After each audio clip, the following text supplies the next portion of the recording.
We are going to start with a story about Christina Applegate. And we have a couple of clips to play from this. She has opened up about her battle with depression as she continues her fight with multiple sclerosis.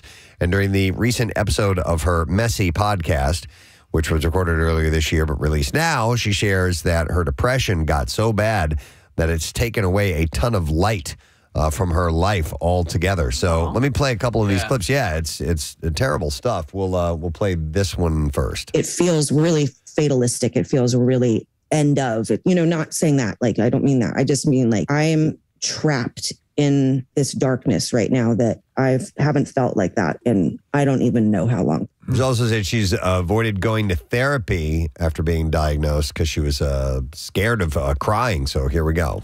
I don't know if people who are listening feel this way, that like I have avoided therapy since I've been diagnosed because I'm so afraid to start crying and that I'm not going to be able to end crying. And so my way of doing things is to make fun of myself.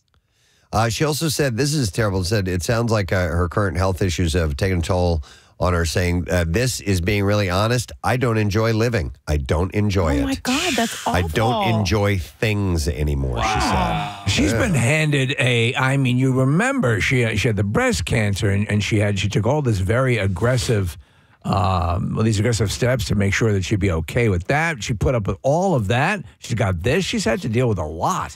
Yeah, it's terrible, and hopefully she can, find a good place to be. But it's tough. There are a lot of people that struggle with these health issues, and we don't really hear too much about it. It was great. I think she was at the Golden Globes. She came out. She had a little bit of assistance. She came out and she gave an award, some award show. She was making fun of herself, but she was smiling and she seemed to be having a good time. Yeah, well, she can put on the front. Yeah, definitely. Demi Moore and Joe Jonas have apparently struck up a flirty friendship. Is it going even younger? This is so exciting. According to sources that Page Six spoke with, the news comes just days after the news broke that Joe and Stormy Bree had broken up after 5 months of dating. Stormy Bree, that's her real name. Apparently, Joe and Demi have mutual friends and have bonded in recent days. So he went from Bree to Demi? I guess so, yeah. They have been having lunch together in France. Wow, can't they have lunch here? And related spotted grabbing dinner together as well, along with Kevin Jonas and supermodel Heidi Klum. Wow. Literally the beautiful people. It is still up in the air just how friendly the two are getting, however. And some insiders for Page Six say that things are turning romantic, while other sources for the magazine say they're just being friendly. So. Are they all with like older chicks now? I think the other are. ones with the, oh gosh. The actress. Priyanka Chopra. Chopra, yeah. Right? So she's older than that one Jonas. And you just said Kevin and Heidi Klum? Yeah. Okay. Yeah. Craig. There you go. Actress Evangeline Lilly, from everything from Lost to the Ant-Man and Wasp saga and all that, says she is stepping away from acting. In a video that she reposted from nearly 20 years ago, the actress stated for the camera that, quote, 10 years from now, where would I like to be? I'm terrified to admit this to the rest of the acting world, but ideally, 10 years from now, I'd like to be a retired actress and have a family. I'd like to be writing and influencing people's lives in humanitarian ways. She added in the caption, writing, I am so filled with joy and contentment today as I live out my vision. Praise God, I feel so grateful for my blessings. Stepping away from what seems like the obvious choice, and then she writes, wealth and fame, can feel scary at times, but stepping into your dharma replaces the fear with fulfillment. Dharma. Yeah, I might return to Hollywood one day, but for now, this is where I belong. No official word beyond that post. But she's made it clear that she really would like to pursue magnet fishing, Kathy. Good for her. Yeah. I think, Preston, she's always seemed to be not enraptured by fame. Yeah. Even when Lost was hitting big, she was not out in front of it all the time. Yep. So is that Dharma thing like a direct Lost wondering. reference, or is that something to do with something else? That is a damn good question. I forgot about the Dharma Initiative. The Dharma Initiative, which, as it turned out, spoiler alert, at the end of the entire series, meant nothing. Yeah, that's a good question, Nick. I'm not really sure.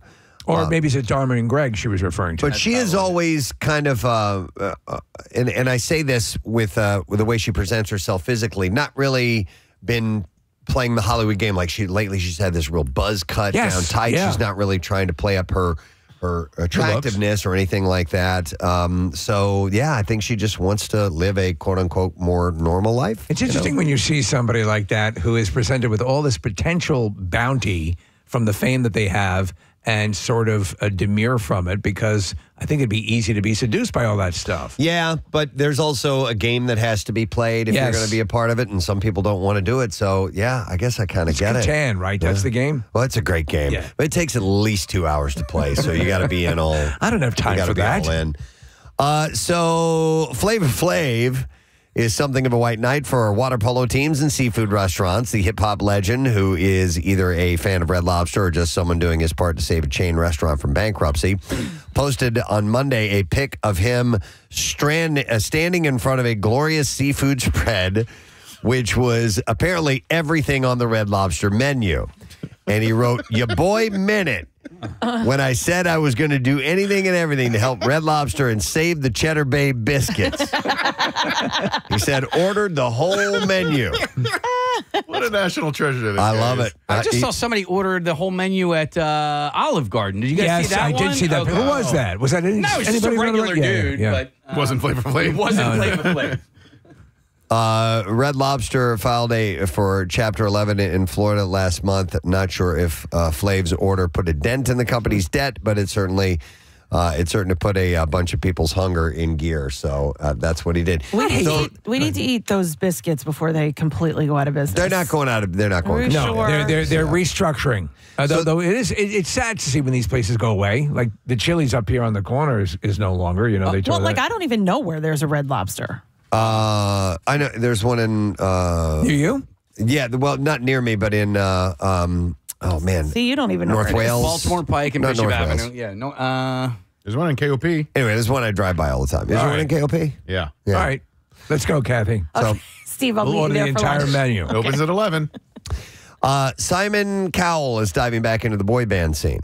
Looking to create a new group similar to One Direction. Almost 15 years after forming that group on X Factor, That's right. he announced his search for future megastars with recruitment billboards in London that read, "Simon needs you. Future megastars wanted for new boy band. No time wasters." So would Harry Styles represent the biggest success out of all boy band history? as a solo artist? Yeah. More than JT. What about Justin Timberlake? Justin Timberlake, yeah. So I think Harry Styles. You think Styles has surpassed Okay. Timberlake? Yeah, I think so. Okay. I wouldn't know. I have no Yeah. idea. You're Cowell. more a 98 degrees guy. Yeah, explains that his new project is, Color Me Bad. Color Me was Bad? More that's my stuff. What about Michael Jackson? He was in the Jackson 5. Is that considered a boy Well, band? no, it was a different model. Okay. You know, on this kind of level, there was a period, you know, the run that they all flourished in. Cowell explained that his new project is needed since there haven't been many impactful boy bands since One Direction, as the music industry has been focused on solo artists. Auditions will begin this summer, starting in Newcastle on July 4th. You gonna try? No. Casey could try. Yeah, I would love that. While admitting there are some risks, Mr. Foster, step forward. given that the last successful non-K-pop group Little Mix went on hiatus in 2022. I've never even heard Little of them. Mix is on hiatus. Cowell is still optimistic. So, but he points out the success of One Direction members, particularly Harry Styles, who have gone on to win 3 Grammys. So, yep, he's going to try it again. Never know. All right. Time might be right. We'll see. By the way, he looks nothing. I mean, talk about Who, Harry? no Or Cal. Oh, okay. Jesus Looks- Christ. What- He's had a lot Oh of my work done on his God! Wait, he looks like he Phil, perpetually looks like he's just finished a prize fight. Steve, it's like fillers and facelifts where they pull the face back. Yeah, You know, Preston, you everything just looks- did it. The curled it. dumb lip. Yeah. He looks like a hand We puppet. know those people. Yeah, He was getting some stuff. I remember watching. she gave it back, Oh wow! Yeah. right? Yeah, it looks Age weird. gracefully, man. Yeah, we're Wait, looking is at a he picture. making a face Well, he's in making that a face. photo? No. Kathy, there's a video that we're watching right now. Look at it on Nick's monitor. He's walking down the street. He's talking. Oh my God, that's and his face. His face is staying like that. It's the. I would like to have a new boy band. It's also like the Terrence and Phillip face. Like, it's just like in half and it moves up and down. Casey, it reminds me of Spies Like Us. Can I get some coffee? Good idea. Oh my God, he looks terrible. Why would you do you that? do that? Exactly. Flapping heads. Yep. All right, I have a couple of other things. The nominees for the 2024 Nickelodeon's Kid Choice Awards have been announced. Taylor Swift leads the pack this year with 6 nominations. I wonder if there'll be a poll cast over the event in light of the recent revelations about what was going on around Nickelodeon. Oh. I don't know. Yeah. I mean, that's mainly focusing on the 1990s and 2000s. It is, absolutely. Taylor Swift leads, like I said, and then tying for second place behind Swift, Beyonce, Miley Cyrus, and Olivia Rodrigo, and Justin Timberlake with 4 nods each. Who's hosting? SpongeBob and Patrick. Oh. Yep. Because they had been talking to Tex Randall Cox. I didn't know that. So Swift is nominated for favorite female artist, favorite global music star, favorite ticket of the year, 2 nominations for favorite music collaboration, for Fortnite featuring Post Malone and the Karma remix with Ice Spice, and favorite album. Her boyfriend, Travis Kelce, meanwhile, was also nominated for favorite male sports star. And the awards will air Saturday, June 13th, and it will be available to watch on Nickelodeon, T-Nick, Nicktoons, blah, blah, blah, blah, blah, blah. I wonder in the world of Travis Kelce if he occasionally, has nightmares about what would happen if he effed up in this relationship, because you're going to have forget a it. global army of people seriously? ready to descend on you. Yeah, That's why I think they're going to get married. Yeah, He's not got going to no do option. Yeah. Nick, would you consider in baseball it's called a high leverage situation when they bring a closer in with guys on base? Yeah. So this is a high leverage relationship. Yeah, for Yeah. One last story. Back in November, Alec Baldwin and his family were looking into starring in their own reality show. And yesterday, both Alec and wife Hilaria Baldwin announced on social media that the dream is now reality. As Alex says in the video, we're inviting you into our home to experience the ups and downs, the good, the bad, the wild, and the crazy. These are all my little pigs. As in fact, they should call it Little Pigs. Yeah, my little pigs. This little piggy went to market, and so on. As he attempts to control his horde of 7 kids running amok, he adds, "We are the Baldwins, and we are going to TLC. God help you all." The show will air in My wife believes she's from Spain. 2025 and include all 7 of their children. 7 kids. Yep. I really like Alec Baldwin a lot, despite the things that have happened. I like him as an actor, and I think he can be really funny. He also seems to me to be the type of person that cannot not be on camera. He has to be in front of the TV. He has to be the center of attention a lot. And I'm sure that's part of the reason why they're doing this show. I'll guarantee you, after that whole incident when you're on the Russ set with the shooting of the cinematographer, his lawyers recommended he not do that interview, which he did for ABC. But he's still out on Instagram, and he's doing this. He can never stop. Yep. All right, we're ready for the clip. A clip? Yeah, we have one clip today. The Blue Angels is a behind-the-scenes look at the newest class of the storied Flight Squadron's intense training. And here, Lieutenant Commander Monica Doc Borza talks about filming for a full year. You'll get to see the start to finish of us selecting team members, of the training out in El Centro, California, which is a grind in itself, interacting with people, and then the dynamic of that team environment of the air crew, trusting the ground crew, and working together to perform one mission. And it's truly a special feat that we were able to accomplish. And I'm so glad we finally get to share it.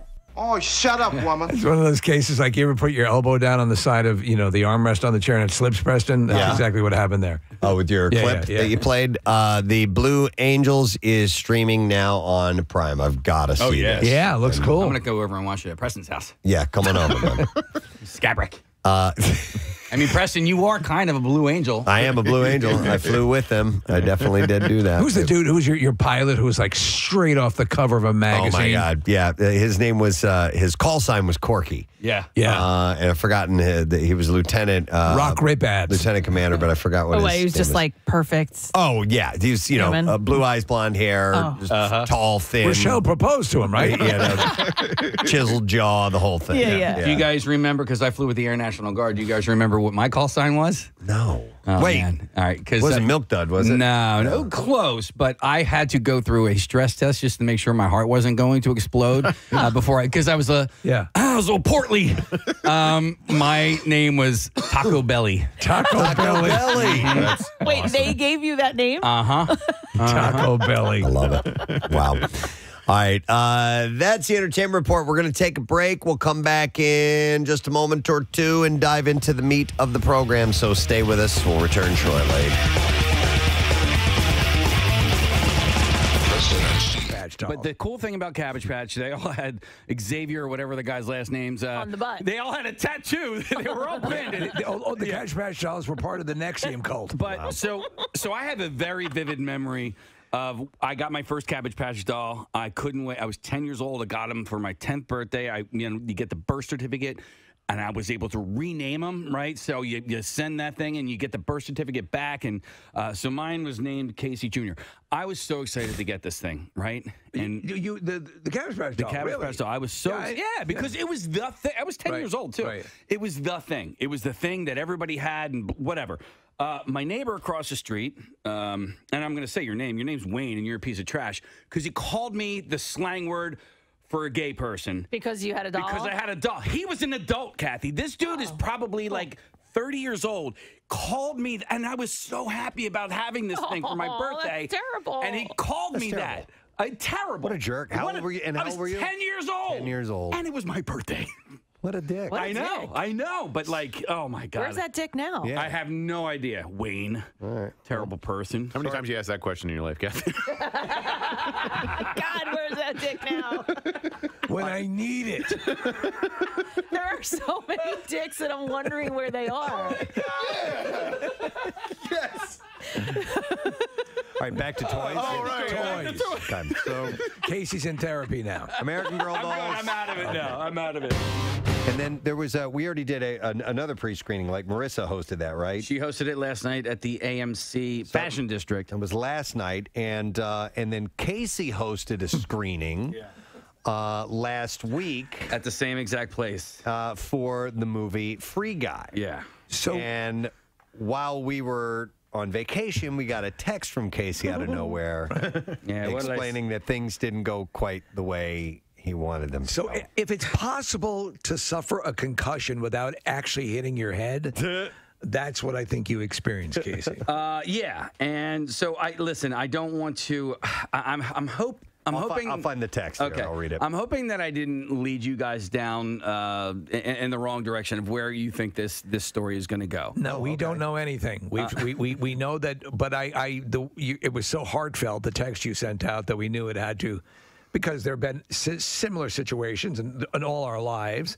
But this one seemed like, wow, this really had to be a little bit more. Yes. So I have the text here. Okay, it go says, ahead. "Oh my God, I'm at the screening for Free Guy." And by the way, I sent you this text. I'm still there. I have not hosted the screening yet. Okay, I'm still there. I have already embarrassed myself, and I needed to go somewhere and be by myself, decompress for a second, and then I had to admit to somebody what an ass I am, and just to sort of make myself feel a little bit better. And guess what? It didn't help. I still felt terrible. And I said, so they asked me to hype up the crowd and then introduce one of the stars of the movie. So this guy named Joe Keery, who plays Steve from Stranger Things, is in the movie Free Guy. Yeah. He was there to introduce the film, and I was there essentially to introduce him. Right. So I had come back I was on vacation in Wildwood. I had come back just to do this. I thought it was a really cool experience. Real quick, had you met him at this point, or is he still? Yeah.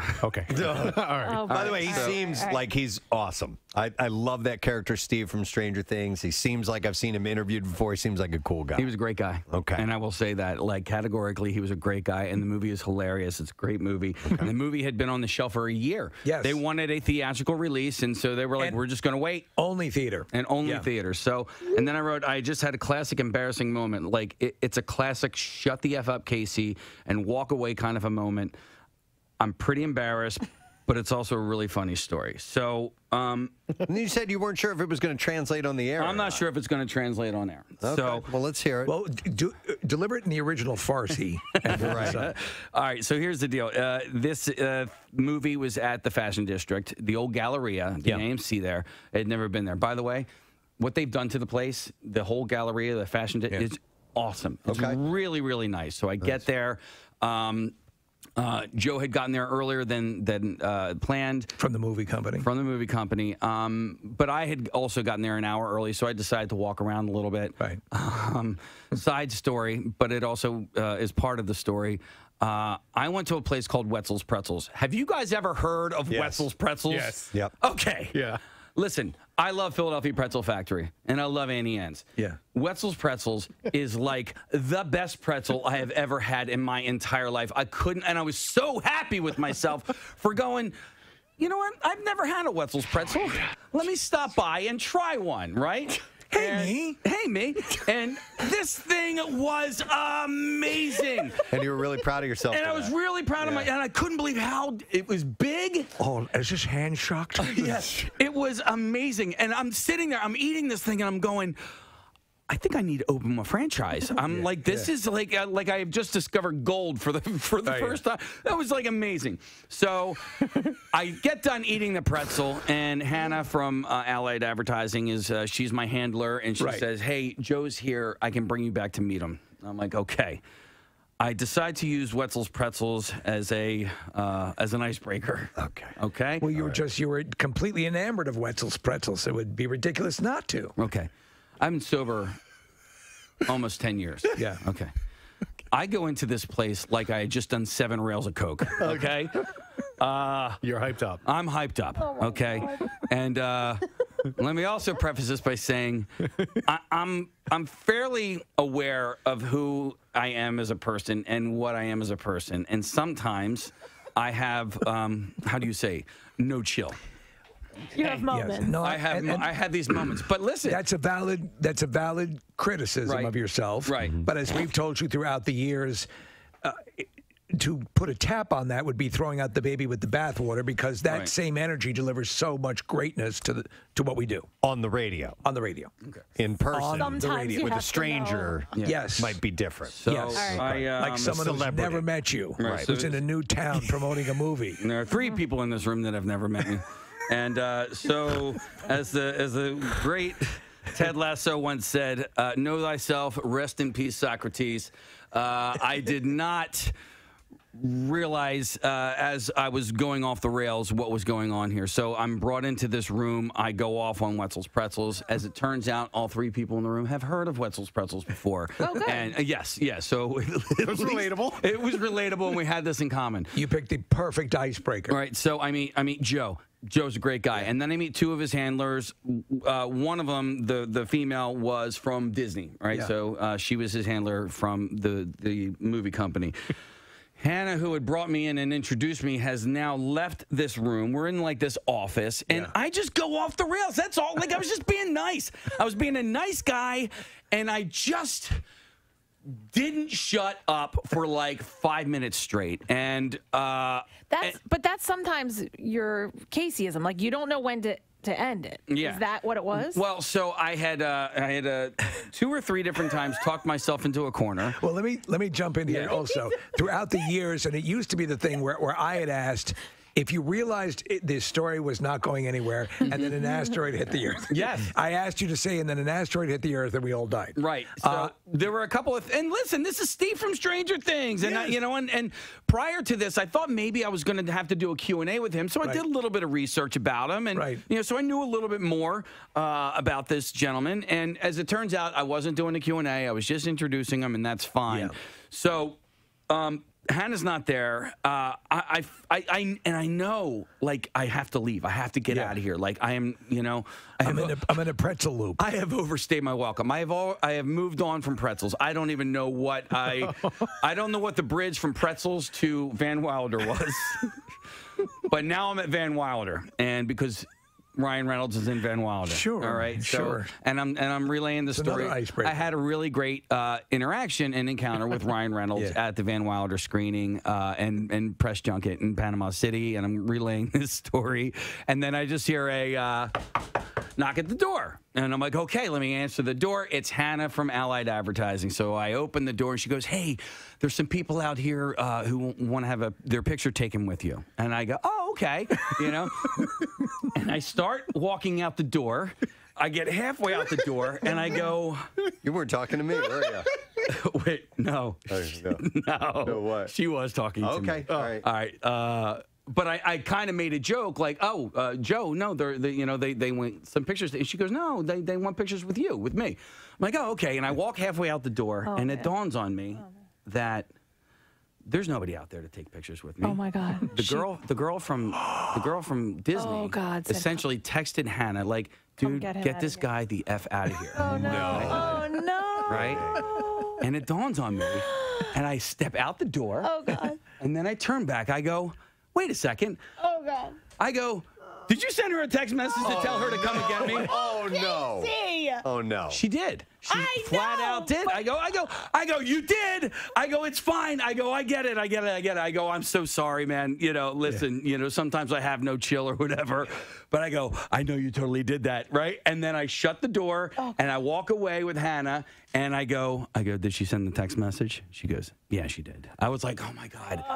And listen, I don't care that I called her out on it. I don't. No. Like, that's If you're going to do it, you got to own it. yeah.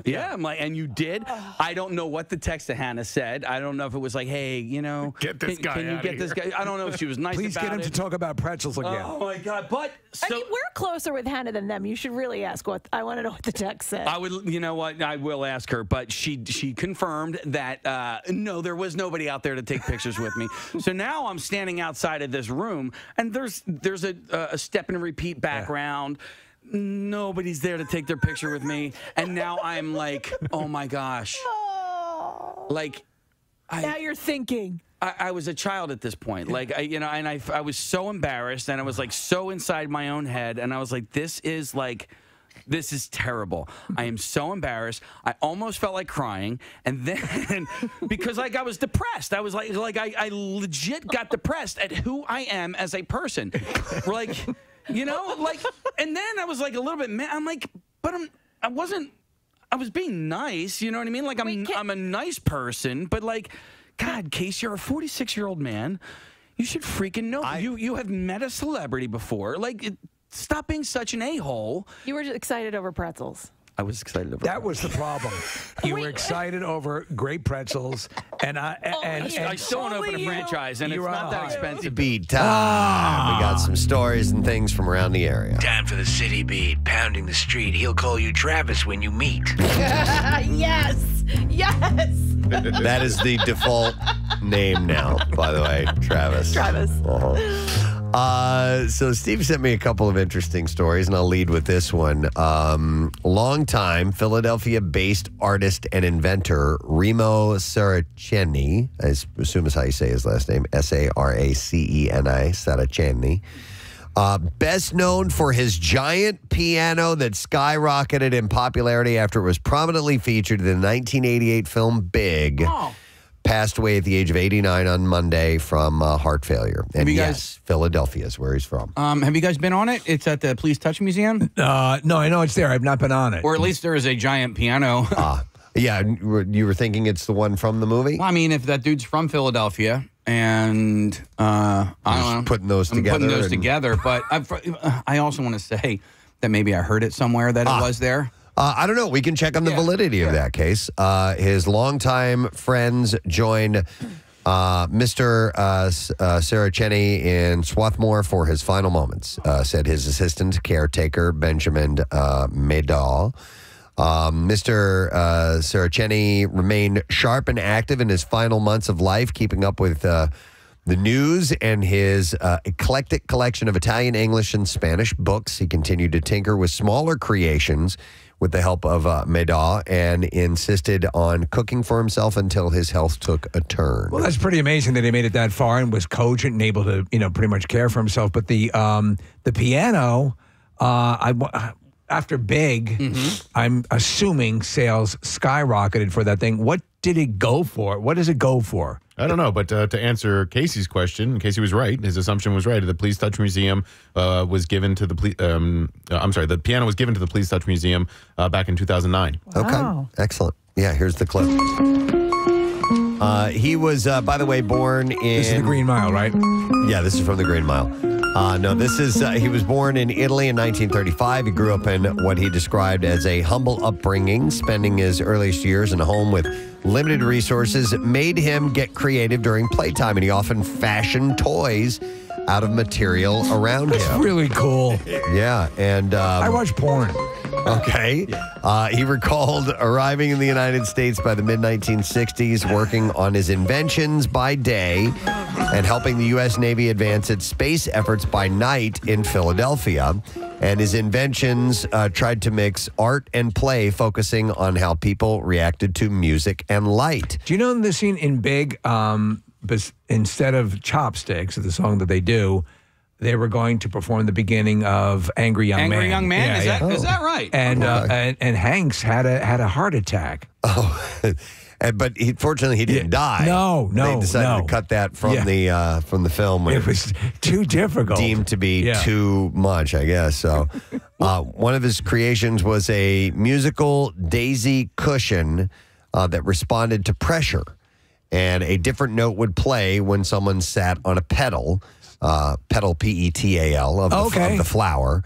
Like a quasi-whoopee cushion? I guess something like that, but a note would play, and his most memorable invention used a similar concept, the giant piano spanning several feet that could be played with the tap of the foot.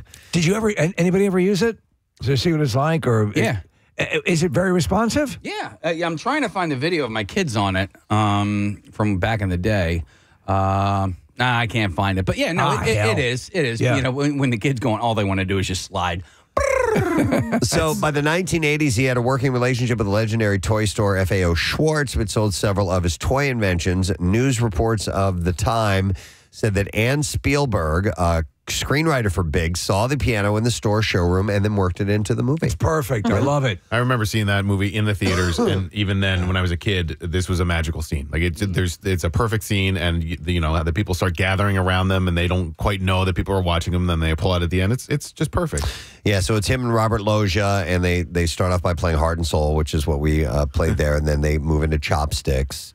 Though Mr. Saraceni would describe having a fruitful relationship with FAO Schwarz, the company would keep a big piano in its store through 2015. Both their fortunes would take a turn in 2016. An equity-backed firm bought the brand as it struggled to compete with discount retailers, and Mr. Saraceni would go on to feel cut out as the new FAO Schwarz owner began selling its own version of the giant Of piano. course. I remember as a kid, we would go in, to the city as part of the Christmas trip and see the tree and all that stuff. And the first time we stopped at FAO Schwarz, you'd think we'd gone to Santa's toy shop at the North Pole. It was unfrigging real. Yeah. Toy stores were pretty amazing, And right? this one especially, just amazing. Because you would just play with stuff in the aisles. It was the whole idea. Oh my God. Yeah. We used to just go and like play hide and go seek and capture and stuff. Yep. And we would do it at Kitty City. Yeah. That doesn't exist anymore. I don't think so. So and then you Kitty City? Yes. Yes. I didn't have any Kitty Cities growing up. Turn that frown upside down. Remember, Preston, when you and I would go play at that Risque store? Yes. You could play with things. Yeah, I remember that. I'm riding the Sibian. Yahoo! So, in addition to his two sons who live in Italy, Mr. Saraceni is survived by two grandchildren. So, they're working on a memorial. That's very services. cool. And a beloved memory. And a local guy. Absolutely. All right, so let me see what else we got from the City Beat. All right, this one comes via Kathy. I didn't do any work for City Beat today. Everybody sent it to me. But Kathy had sent over a screen grab of a social media post from Lenny Dykstra. Yes. Yesterday. This is very interesting. Yeah. He writes in his post, "Nails here. I suffered a stroke and need baseball enthusiasts to volunteer to drive me from Scranton to events in Philly and New York City on weekends or another way around and drive me back home. You can volunteer a few hours to a few days. In exchange, you can attend the events with me. Oh, my God. So he's not paying. He's not covering You gas? just get to hang out with him. Providing a car? He said, additionally, if someone can sponsor me a place to stay short term, a few days or weeks in Philly or New York City, that would be great. In exchange, you get to hang out with Nails. Perfect cut, it says. Get my autographs before I die, he says. What do we believe his financial status is currently? Not good. Yeah, it ain't because good, remember dude. he had all that stuff with the high end catalog, and we talked to him. All this stuff is going on, and that all collapsed. So I'm guessing by what I'm hearing here is that he's not doing well. Yeah. He's not. I feel bad for the stroke, certainly. Oh, Yeah, definitely. But you're not even offering gas money? Yeah, I don't know exactly what his financial situation is, but this is clearly a case of somebody who has not planned properly. Yeah. Yeah. And Maybe he should do commercials for gold. But it's, he's offering up you being in company with him. Hey, how would you like to hang with me? Yeah. To drive me hundreds of miles. So that's all you have, right? You just have that initial post? Yeah, that's all I have. so Was there more? Yeah, there was more. So after he posted that, I guess he got an overwhelming response. Okay. And so he posted again, and he said, wow, my assistant's phone is blowing up. Huge thanks to fans for the overwhelming support. I've got a wild idea. Let's make a fun documentary. Directors and photographers in New York City and Philly, hit up my assistant. Whether you're a big company or solo creative, we want your ideas. Picture this. Fans driving Lenny Dykstra nails crashing at fans' houses, attending events with famous Mets and Philly stars, and chilling with hot girls. Thinking of naming it Riding with Nails or Nails on the Road. Wow. How about nails on a chalkboard? Wow, yeah. Right? And then he goes on to say they're looking for sponsors and advertisers and Great idea. money. Yeah. Fans drive Nails around. If Nails sleeps at Fan's house. Nails fans' Fan's mother. wife. Yeah. Wow. This is It's kind of sad. Yeah, is it what is. it sounds like to me. Totally. Nails in Something car that, getting cigarettes. Yeah. Nick, something that Daryl Strawberry card session at the Hampton Inn is not so. I mean, Straw is another example of guys that just did not manage their money well in the 80s. And Doc Gooden's the same way. Like those guys, they'll go to these signings nowadays because they need to. Like the only way that they can have any. Not that I feel bad for them, although I guess part of me does. Yeah. But like when a professional athlete retires, it's usually in their 30s if they're lucky. Many times they have no idea what they're going to do next. Yes. And I think Lenny is one of these types of people where he's just like, he never thought more than 5 minutes into the future. Right. There's a really good ad campaign that's out right now, and I'm not sure exactly. I haven't paid close enough attention to see what the exact sponsor of it is, but it's essentially about investing in the future, and it says it's these older people. Oh, yeah. And it goes, don't make your younger self hate you, Yes. hate the older you, It's or a something great like campaign. that. Yeah. They're working into their 80s and 90s because they Hi, didn't I'm plan Lenny now. Dykstra. Yeah. Yeah. But don't make your younger self hate you, or something like that. Yeah. What they should do, the commercial should be this. The camera should be moving slowly across a parking lot to a dumpster. And then Lenny should pop up from the dumpster. I'm just looking for my dentures. Yeah. What are you doing about your future?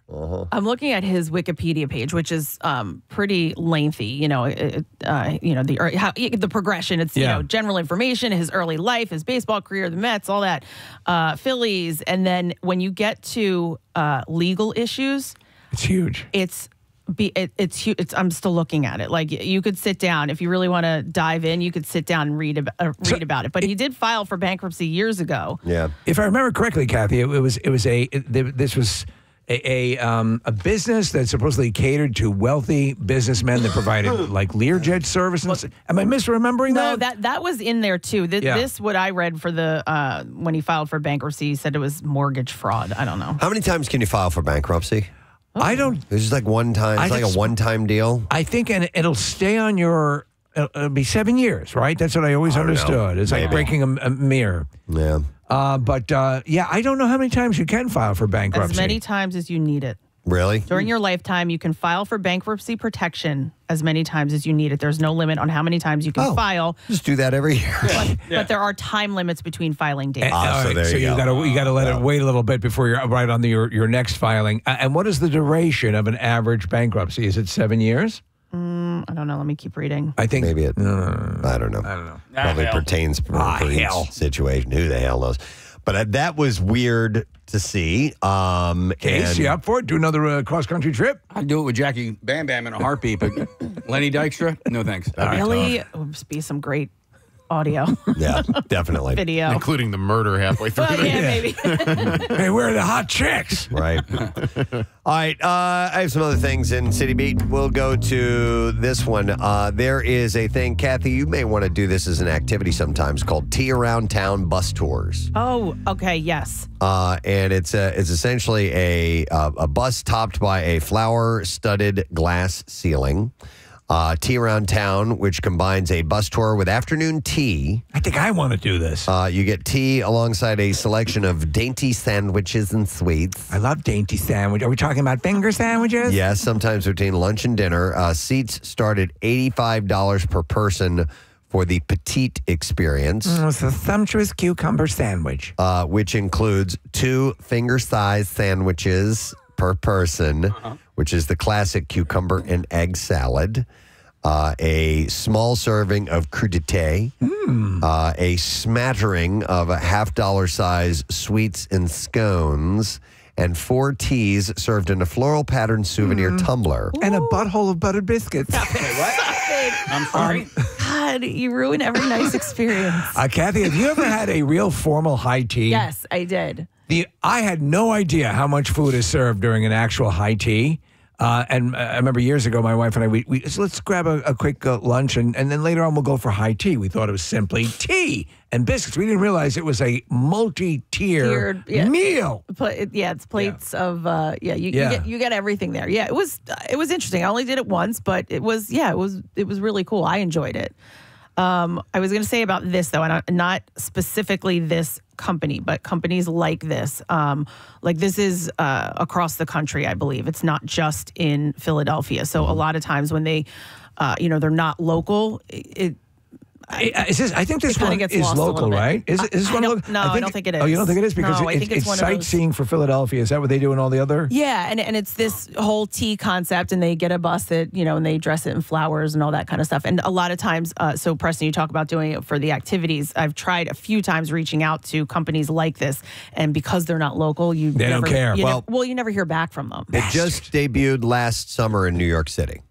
This group, Tea Around Town. They had a single bus circulating through Midtown, and today Top View is what they're called, operates 10 T buses total, running 90-minute tours daily from 9:30 a.m. to 6 p.m. So it hasn't been around very long. Yeah, and last year it went viral in New York City because they really decked it out with the flowers, and of course it went crazy on Instagram. So everybody was loving it and wanting to do it, and they booked up quickly. So I guess they're expanding. What if you were to do one of these buses like the karaoke thing, like you were talking? There you go, right? That would be incredible. Combine that, or the bus can never go below 50 miles an hour. Oh, God, I like that too. Like terrible speed. movie. The Lux package, by the way, is $125 and up, and that gets you all of this stuff that I mentioned, plus a non-alcoholic rosé, a mocktail. Who the hell wants a non-alcoholic rosé? What is this piss? I knew we'd have an I am an out issue with on that. this. And an You enhanced can go after yourself. and an enhanced selection of teeny bites, meaning smoked salmon crostini, a lobster-topped puff pastry,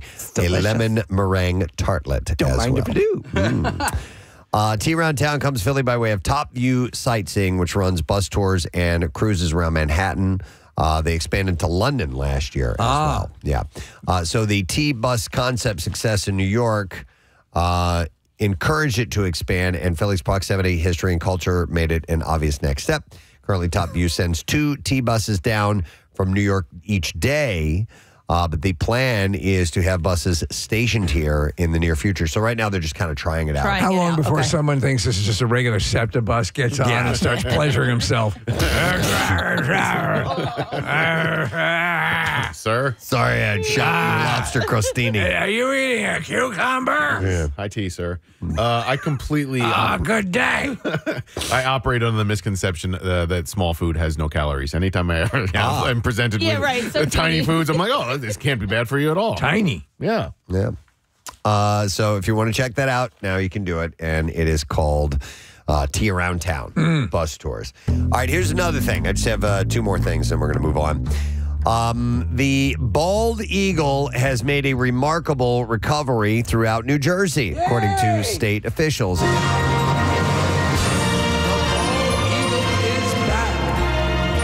They are seeking to remove the raptor from the endangered species list. They note that there was only 1 nesting pair in the state in 1970. One! And that was it. And continuing into the 1980s in a remote part of Cumberland County. And as of last year, there were 267 nesting pairs in the state, of which 255 laid eggs. It's awesome. I don't think I shared this with you, Preston and Steve, but Casey and I were here after work 7 weeks ago, and we were just hanging out, talking, and Casey left like 5 minutes before I did. I walked out, and we were going to go out at the same time, whatever. I ended up leaving 5 minutes later, and when I walked out, I heard the screech of a bald eagle. It was above our parking lot, and it swooped in and circled closer and closer. Wow. And I so wish that Casey and I walked out at the same time, because I know how much you want to see one. I don't know if you've seen them before or whatever, but it was a really cool experience right here in Ballackinwood. There was, yeah. That's it. Yeah, you have to listen carefully. I saw one in my neighborhood last year and got pretty close to it. It was trying to take off with a full dead fox. Oh, my God. Oh my God. And they can. In his clutches. Well, this one couldn't. Yeah. He got up off the ground. He Whoa. started going. He had to drop you get it. video? I did. Yeah. Yeah, it was pretty wild. Dude, and your dogs would be easy. Maybe, yeah. But it's a true success story for the Department of Environmental Protection. The most recent state report on bald eagles said that 34 new pairs alone were found in 2023, with 23 of those in South Jersey, mostly along the Delaware Bay in Cumberland and Salem counties as the biggest strongholds. It's amazing. In fact, the population is getting so healthy that Donkeys is serving bald eagle burgers. Oh, my goodness. Oh, my good. To say. Oh, my good. No, don't add that to the list. We're not going to. No. I don't feel well. Okay. It's not under normal. We're going to Don't give you this edit one. the Oh, my We'll give you God. this one. Wait 6 months. All right. Yeah. Pennsylvania has. Oh, my God. Done. Never say it again. It's a cross between oh my God and oh my goodness. But you couldn't finish the second part of goodness. Because you're weak. I wasn't sure if I said God or not. Yeah. And, Oh, my good. oh my good. Well, it could have Oh, been my like, good. oh my, comma, good. Oh, Oh my good. Have you heard about the bald eagle? Oh, my good. Pennsylvania has already removed the bald eagle from its endangered or threatened list, but it is protected under the state's Game and Wildlife Code. The bird's recovery isn't just regional, but nationwide. It was removed from the federal government's endangered species list in 2007. I'd gone to, this vacation we took many, many years ago. It was a fantastic vacation to Alaska, and we went to this one town. I've mentioned this before. A huge bald eagle population, so much so that nobody in the town, signs all over the place, do not let your cats, your pets out, unsupervised or not if they have to be on a leash because these birds, as you said, Preston, I've seen you'll see them lift up like a fawn. Yeah. They can do that. In New Jersey, by the way, the bald eagle will now be categorized as as a species of special concern. So it has gone special. from endangered to a species of special concern. They could easily bite a finger off, right? Oh, yeah. I'll bet. Yeah. All right. Yeah, they're very powerful. And they're bald. Their talons. Oh my God! When you see them gripping, I don't know how the handlers, the people that have that that big glove on and everything, they're still like squeezing really hard to hold all their weight. What's the average weight of a bald eagle? You would assume 12 pounds? Well, it's a good question. I mean, birds are lighter than you think they are because their bones are hollow. 200 pounds. That's why they're able to fly. Yeah. And so, like, unfortunately, I had a dead bird in my driveway. Just yesterday, it was a robin, and you pick them up, and they're like they weigh next to nothing. As you would imagine, they need to, right? Yeah. So I'm not sure what a bald eagle, a full grown bald eagle. They range from 6.5 to 14 pounds. Oh, wow. I hit the higher end. Kind of like a bowling ball. Yeah. Which they're also on the endangered species bowling list. Bowling balls. Yeah, the nests are. Yeah. Yeah. It's a Brunswick. It was the DDT, right, Steve? Exactly, it was making the eggs really thin. I remember. Shh. Oh, but it's a 10-pounder Brunswick. Steve, here we are in the wilds. The mating fields of the bowling balls. Look up there. In the pine tree. It's a Brunswick bowling with its babies. It's feeding 3 5-pound balls. It's a 10-pounder. By the way, do you ever, if you go to a bowling alley, do you ever pick up one of the really, really light balls? Yes. Like you want to overhand it, kids. You want to overhand it. That's how I taught myself how to bowl with English. Really? I pick up I think I played with the 6 or 8-pound ball. Oh my God. Yeah, just to kind of like learn how to get that motion and everything. Yeah. I mean, because doing that with a 15-pound ball, I mean, right off the bat is not that easy. So. I really love the game, and I bought all the stuff. I bought a ball, and I went out, and I think it effed up my wrist. Yeah. And I don't want to do that. So is there a way to do it without, with the proper guard or whatever? Because you can get a wrist guard that'll protect like the motion of the wrist or whatever. But I mean, listen, it's so crazy because like bowling is not. It's not a really intense sport. No. But you play 3 games. Repetitive injuries, right? Your plant leg gets a little bit, like my plant leg is my left leg. So my left thigh gets a little sore, tired. Did you F yourself up, Preston? Oh, yeah. Absolutely. Yeah. I've hurt myself bowling before. It's terrible, but it's true. And the fact that they're an endangered species makes it even more sad. So, Kathy, did you want to share something? I was just going to say bald eagles are not stupid. Oh, wow. She's come around. No, I'm not coming around. I'm just saying they are pretty cool. What do you think about the condor? What's that? The largest bird in the world. All right, hold on. Let me look it up. They're probably stupid. Largest bird or like bird that can fly? Yeah, flying bird. Oh. Yeah. Ostrich is bigger. That's what I meant. The blue whale is the largest bird. Right, that's a mammal. Oh, that's right. Yeah. I'd have to see it fly. Did you say mammal? Did I? Oh, my good. Oh, my good. I said mammal. I'll get off this back. Hang on a second here. Chrissy has an interesting fact about bald eagles. Hi, Chrissy. Good morning. Hi, good morning. How are you guys? Wonderful. What's up, Chrissy? Well, I just think it's interesting. A lot of people don't know. Casey had said that he had heard bald eagle. A lot of people think that a bald eagle, sounds like that real strong call. Yeah. That's actually a hawk. We've been made to think that that's a bald eagle. So what is it? It has a screech. I've heard them flying over before. It's like, ah, like that. Yeah, I did the caw thing as a joke. Yeah. Right. But what if you were to give an impression of a bald eagle, Chrissy, what would it sound like? Oh, my gosh. Like a... It's really kind of wimpy, so I can see. Yeah, look it up. It's really kind of wimpy and kind of soft. Yeah, So what I heard was wimpy and soft and off in the distance, and it was not like a loud screech like you would hear in a TV show. Wait a second. Do we have sometimes if you ask Alexa to do it, will Siri do it? No, we got it. Oh yeah, Marissa got it as you would expect. Here, this is it.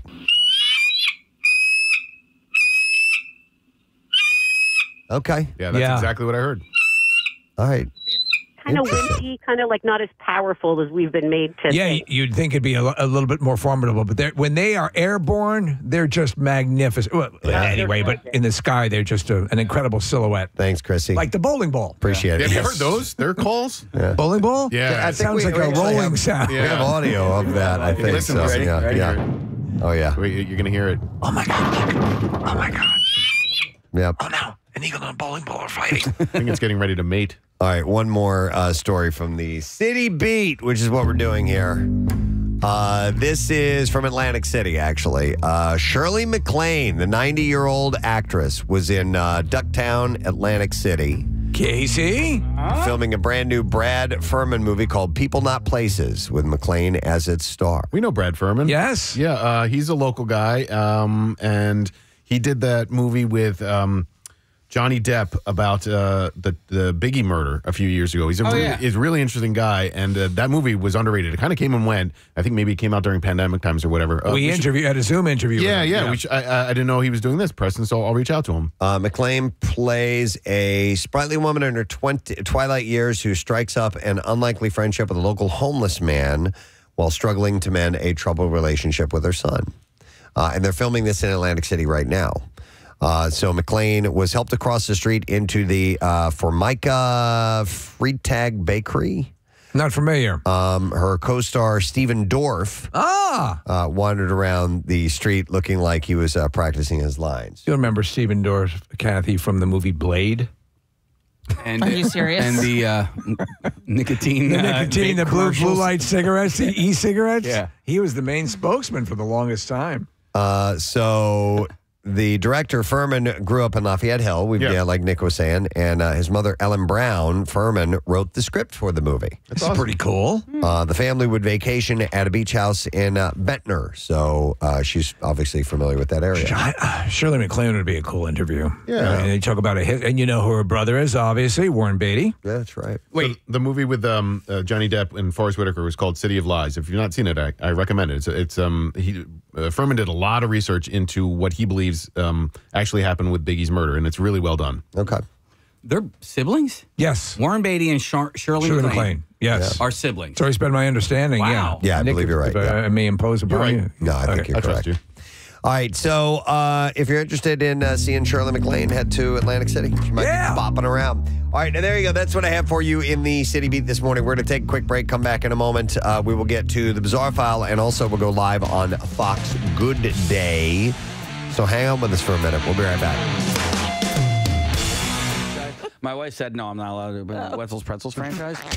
And I was trying to think of, where could I open a Wetzel's Pretzels franchise? Where could I? I thought this would have been you going, I need to go back and apologize right now. And then go back in there, and then they're with this guy again. Yeah. We can't get rid of him here. What was the there was no conversation, right? Was it just you talking and not ending? Right. All right. So, no, I try to get people involved in said conversation. So the questions were asked, I think, I'm pretty sure. Do you recall a real exchange, like a conversation, or did you ask them to write down their questions and submit them to you? I don't know. So was there any point at which... I don't know. I'll tell you what, there were questions asked, and you didn't breathe to let them answer. I had another moment over the weekend, too. Where Well, wait. Before you go to that, to this point, did you encounter them again? Did you get a chance to apologize to him, our buddy from Stranger? I talked to the guy. Yeah. All right, so I never talked to the girl again from Disney. I talked to the guy. So I had gone into the theater after I had walked away and hung my head in shame for 10 to 15 minutes and texted you guys to try and make myself feel a little bit better.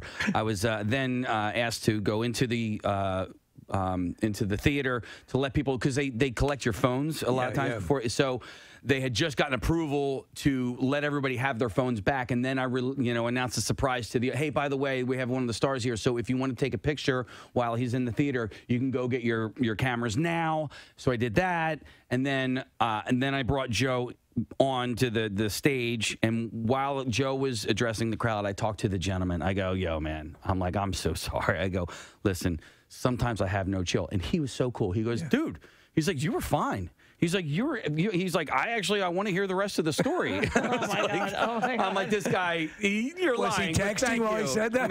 No. I'm like, you're lying, but thank you so much. I appreciate it. And then how sometimes we have these events and there's the person who's in charge of making sure that the other person's okay. Yeah. I wonder if the publicist did that on Joe's behalf and he didn't care at all. There's a good chance that was the case. Like I said, she's just trying to put up a barrier and get out in front of a situation, because I've been at these things before, and I've been at them with you, and you're just friendly and you're you're totally fine. But every now and then, somebody gets weirded out. You're speaking the truth. 9 times out of 10, it is not the celebrity who has put these restrictions on. It is the handler. Or it could be like that scene in The Running Man where Richard Dawson, the guy who mops over his feet, and he goes, hey, you're doing a great job. And he walks in the other room. If that a-hole is working here, later on today, you're going to be mopping the floor. But is there a chance maybe we could see about getting Joe on to talk to him and just say, hey, are we okay? I'm really sorry. I'd love to talk to him. I'd love to interview him anyway, I would too. but, I yeah. really would love to have an opportunity to perhaps. Well, go to the Disney rep. She was impressed. Yeah, I know. No, here's the deal. If we were to get Joe on, he's not gonna be like, yeah, dude. He's going to be very diplomatic in that. But Casey, I have had more moments in my life like that where I've walked out of a room and just felt horrible about myself for whatever way I reacted or have just presented myself, and it's a common thing, you know. I mean, I told you guys about this. It lives in you. Yeah, it does. I told you guys about this, and I'll just call it an argument that I had in a Wawa parking lot too long ago.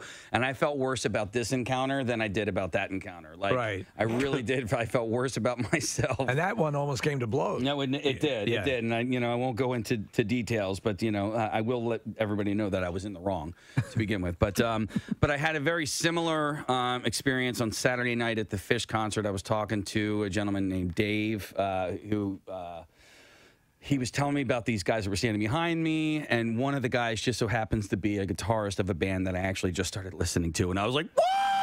Pretzels! I'm like, oh my God, Corey Wall! Pretzels! I like pretzels! Do you like pretzels? You ever had a Wetzel's pretzel? No.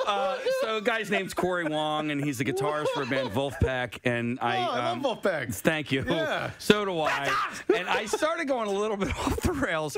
And then Dave, who introduced us, he sort of had to like qualify, hey, this guy is the producer for the #1 morning show in Philadelphia. Yeah. And that's what he says. And I'm like, oh, man. I did it again. I'm doing it again. I'm like, he's totally he's saying to this guy, this dude's not just a, although I am. Yeah. I was like, okay, all right, let's reel it back a little bit. But this one time when you did the thing, no. So I tried to reel it back. Pretzel bread. I like bread. So listen, I didn't feel as you bad about probably that felt encounter. it was worse than it was because now you were hyper aware of it. Yeah. I'm sure it wasn't that bad.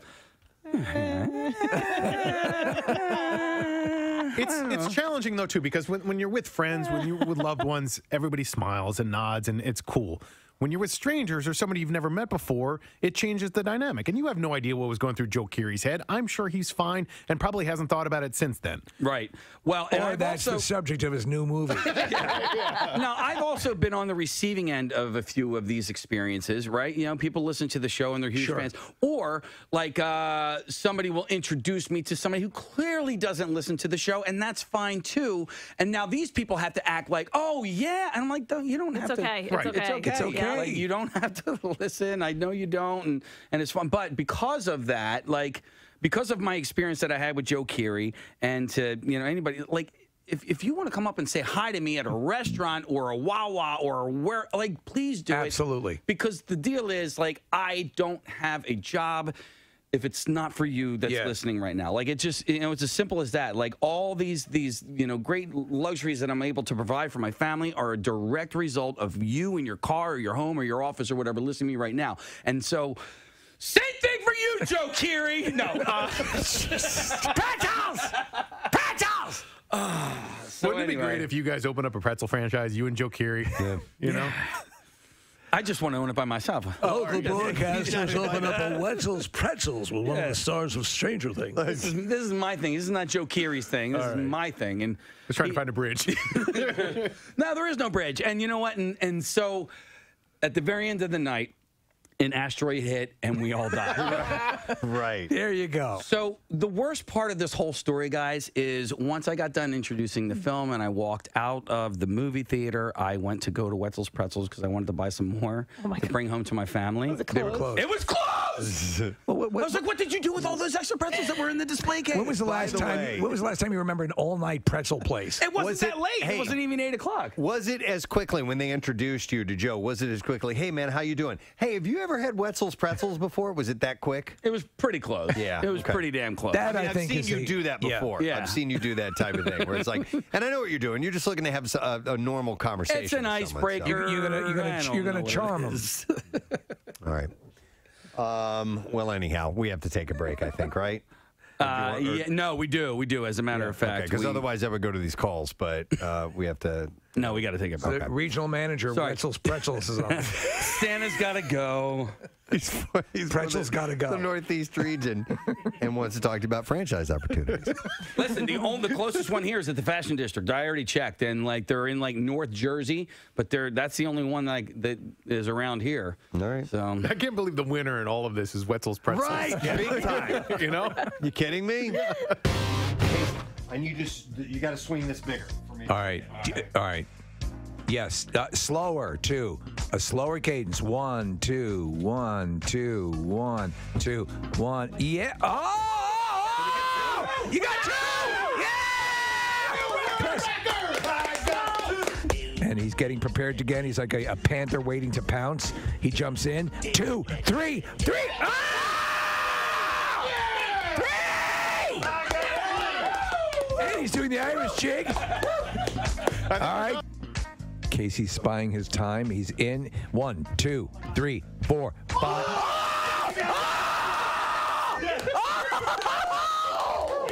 was the best one yet. That was so good. All right, retire. Wow. Go. That's how people die in this sport. All right, here we go. 1, 2, 3, 4, 5, 6, 7, 8.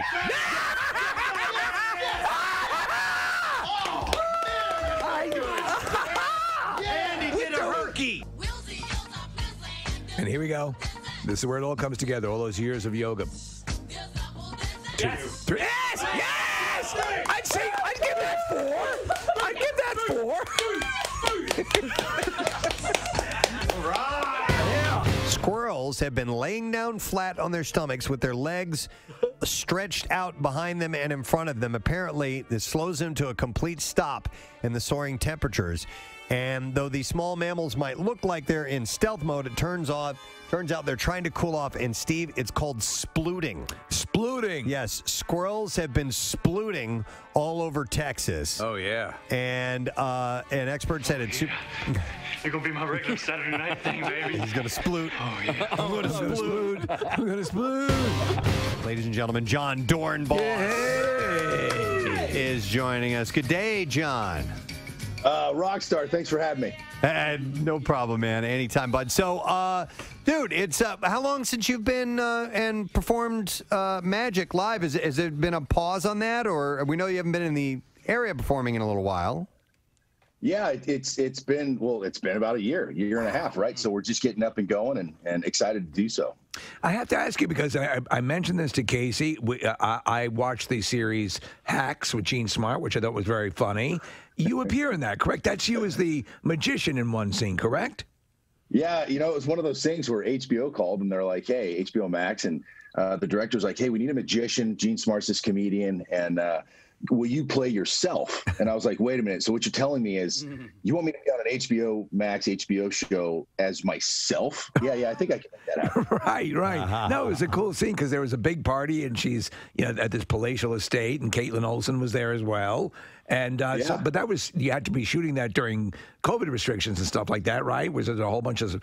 I mean, the party seemed packed, but I'm sure they took extra precautions. Oh yeah, I mean, look, it's the insurance companies, right? So a ton of precaution. It's funny because it's like 6 seconds, right? It was like 5 days, you know what I mean? But it's like you get 6 seconds. What was really, really cool is when I used to play for the Bills, Chris McDonald, who's an actor in a ton of stuff. I love his stuff. He was Shooter McGavin. And he's great. He's from upstate New York, so he would go to a lot of games. So him and I would hang out like way back in the day. And so when I sat next to him, I was like, "Hey, Chris." He's like, "Hey, what's going on?" I'm Chris. I'm like, "Dude, Dornbach, long snapper, Bills." He's like, "Oh my God!" It's kind of we got to hang out for a few days, and he's such a nice guy. He seems like a great dude. Well, your beard is more pronounced right now, so maybe that was part of it too. Well, it's called children. The grays are coming in. How many kids do you have now? Yeah, one. I should have said child. Oh, okay. But a split personality. Yeah. This Crohn's and Colitis Foundation event is coming up. I'm hosting it Sunday, June 23rd, Lincoln Financial Field, and would love for you to be a part of it. You can go to WMMR.com. It benefits the Crohn's and Colitis Foundation. research, education, patient support services for those suffering from inflammatory bowel diseases. We do it at the link. It's a great event and would love to have you be a part of it. WMMR.com Hey, Preston, to get on board. and everybody over there at MMR. You've probably heard of the new film, The Challengers. It stars Zendaya. Yes. And there's a scene in the movie where she's kind of making out with two different guys, right? Yeah. So, listen to this. People on social media have dubbed this, because of this movie, the year of the threesome. So we wanted to ask you guys and everybody over there, I mean, who has the most experience with threesomes? That would be me. Yeah. Kathy, Honestly. So, yeah. It's Kathy. Right. The threesome. Don't you When remember, she wants to ramp down, she'll ask one person to leave so she has a threesome. Yeah. No, I've never, ever in my life. No, never. I was this close. That one close? time. I was Yeah. close one time. Yeah. It was. I've done the making out with more than one person at a time, but not the. It's the Holy Grail, right? The full entree. Yeah, I mean, I was so close. I could not convince my aunt, though. It was, it was weird. No, but to me, it is considered. I don't know. I'm getting a one-some. Is I'm telling you, the seven of us all talking right now, the one person that I think is the most likely to have had one is Mike. Yes, I would think so. Yeah. How about that? Yeah. Saying no. Mike. Quiet. It's so quiet. You brought it up, man. Mike. Oh, You and the Andrews sisters? you admit it. Yeah. Wow. How many times? Oh, they want no. Okay. They're waving them off. Maybe 5. Oh, my goodness. But listen to this. Yeah. I'm so insecure, it was never with another guy. Mm-hmm. Okay. To be honest, I wouldn't Marv Albert that either. I think, I'm too provincial. We had the offer to me and a guy that I used to be in a band with, and it ended up not happening. Yeah, because you end up talking about cars. No, but it was another circumstance. I'm not going to share it on the air right now. But no. So, Alex, what about you? No. But I do enjoy Mike's stories about all the things in life that he's lived and experiences. Listen, you saw the footage? Segment over. If we don't see Mike on the air tomorrow, we'll know why. No, yeah. Oh, gosh. Listen, I feel like he does this sometimes just to get a vacation. You know? Watch, I'm going to get thrown off the show for a week. Right. And the next thing you know, he's in Florida. It's fine. Please suspend me. Please suspend me. Let me go. Thanks, kids. All right, that's it. We'll see you later, guys. Wow, yeah. No, I wasn't going to share the full story, but there was and listen, the three of us were just hammered. Yeah, I think it has to be. That's usually when this type of thing takes place. We were just hammered, and the girl ended up throwing up. And that's why That's why it ended. Yeah, so hot. And that'll kill it. She threw up in the cassette deck of my boombox. Oh! Yeah, in it. In the cassette deck was open, and she leaned over and puked in it. And I loved that radio, man. I was so bummed out. What a dumb bitch. You dumb bitch. To think I was going to bang you. I wish I could have told my story, not my personal threesome story, but the other one that I don't have to get approval if I could talk about. Okay, right? I got you. Yeah. All right, Oh, really? Okay. All right. All right. In the meantime, how about we get traffic? Can we do that? Yeah, I forgot about that. All right, yep. Thinking about threesomes. Yeah, what's going on this morning, Kath? The Boulevard southbound is jammed from Roberts Avenue to the Schuylkill Expressway. On the Schuylkill, you're jammed 202 into Belmont, the Boulevard to the Vine. Westbound Passyunk to the Vine, the Boulevard to Belmont. On 95 southbound, that's jammed jammed Cottman into the Vine Expressway. The Vine is jammed the length westbound. And then in New Jersey, 295, construction northbound between 541 and Florence, Columbus. Northbound also jammed 42 to Route 30. 42 freeway northbound, slowing from Blackwood Clementon Road to 295. 55 northbound, so is Deptford to 42. This traffic report brought to you by Amtrak. No one does travel like Amtrak. That's because now more kids ages 2 to 12 ride for 50% off. Book now at Amtrak.com. Restrictions apply. And that's your traffic on 93.3 WMMR. WMMR presents Preston and Steve's Bizarre File. Brought to you by College Ave. From application to graduation and beyond, College Ave has you covered with flexible student loans designed to keep your life simple. Apply today at collegeave.com. So an 83-year-old woman was seriously injured when she was gored by a bison in Yellowstone National Park. Oh, my God. Over the weekend, yeah. Excuse me. The park said the bison was defending its space when it gored the South Carolina woman near the Storm Point Trail, which is at the north end of Yellowstone Lake. The bison came within a few feet of the woman and lifted her about a foot off the ground with its horns, the park said. Oh, man. Emergency staff took her to the nearby Lake Medical Clinic for treatment, and then she was airlifted to Eastern Idaho Regional Medical Center. The park did not have any specific information about the injuries or her condition as of this past Monday night. The woman was not immediately identified. I can't imagine she's doing well. By the way, the park noted that more people have been injured by bison at Yellowstone than by any other animal. They also said that it's visitors' responsibility to keep their distance from wild animals, including staying at least 25 yards away from large animals like bison and at least 100 yards away from bears and wolves. In April, and I reported on this story, an Idaho man suffered minor injuries when he was attacked by a bison after he allegedly kicked it. He was what did you expect was going to happen? Charged with being under the influence of alcohol, disorderly conduct, approaching wildlife, and disturbing wildlife. Did you hear about those Yellowstone hikers that were attacked by a gorilla? No, that's very rare. It's very rare. So when you're here, you're family. That's if your family members compulsively dry hump you against your will and refuse to stop even if you notify law enforcement. A former line cook at a Baltimore area Olive Garden is suing the chain over a coworker's incessant rubbing and grinding of his pelvis against her butt dozens of times a day. That is according to a federal lawsuit in which Jane Doe accuses her bosses at the White Marsh Mall Olive Garden and the parent company, Darden Restaurants, of letting the situation get so intolerable that she was forced to quit. The lawsuit states each shift without fail, the coworker consistently rubbed and pressed his crotch against the plaintiff's behind when he walked behind her. This happened several times per shift that they worked together, sometimes more than 20 times in a single 8-hour shift.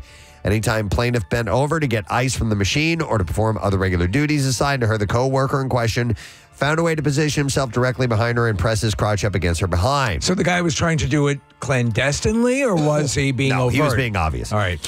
Doe claims in her suit that even when there were multiple routes for her alleged tormentor to get to his workstation, he always took a route that led him past the plaintiff and then rubbed himself against her. When Doe complained to the management, she says her hours were drastically decreased, taking away her ability to earn a living wage and forcing her to quit.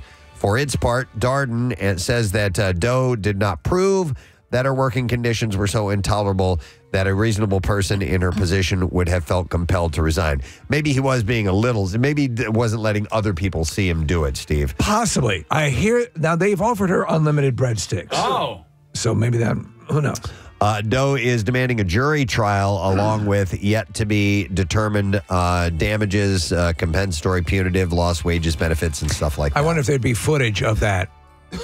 In other words, is there a security system that would show all of these infractions? It's in the kitchen, so I'm not really sure. So, hey, listen to this. This is, of course, you would expect this. A remote Brazilian tribe called the Marubo has faced some interesting challenges since getting satellite internet from Starlink service 9 months ago. So this is a remote Brazilian tribe. The 2,000-member tribe living in the Amazon received 20 antennas connecting them to the internet. However, the gift has caused many younger tribesmen to become addicted to social media and porn. Porn? Oh, yeah. Porn finds a way.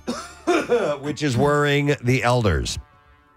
To combat this, Leaders have limited internet access to certain hours. Of course. But there are still concerns about losing cultural traditions and increased exposure to harmful content, with one elder warning in the village, if you don't hunt, fish, and plant, you don't eat.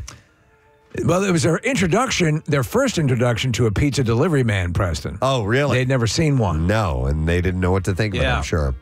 All right, so here's a story out of Scotland. A toddler who suffered sinus pain and lethargy for 3 months was found to have had a raisin stuck up her nose. Oh, my God. Oh, my God. What is it with the kids shoving stuff up their noses? Peyton Handley told her parents, Craig and Christy, that she had a pain and would scratch around the area. But despite several doctor appointments, nothing was found until the 3-year-old was taken to the Queen Elizabeth University Hospital in Glasgow. Do you call snot-nosed raisins? Once there, the ear, nose, and throat specialist managed to solve the mystery by fishing out a raisin that had been lodged in her nose. Wow.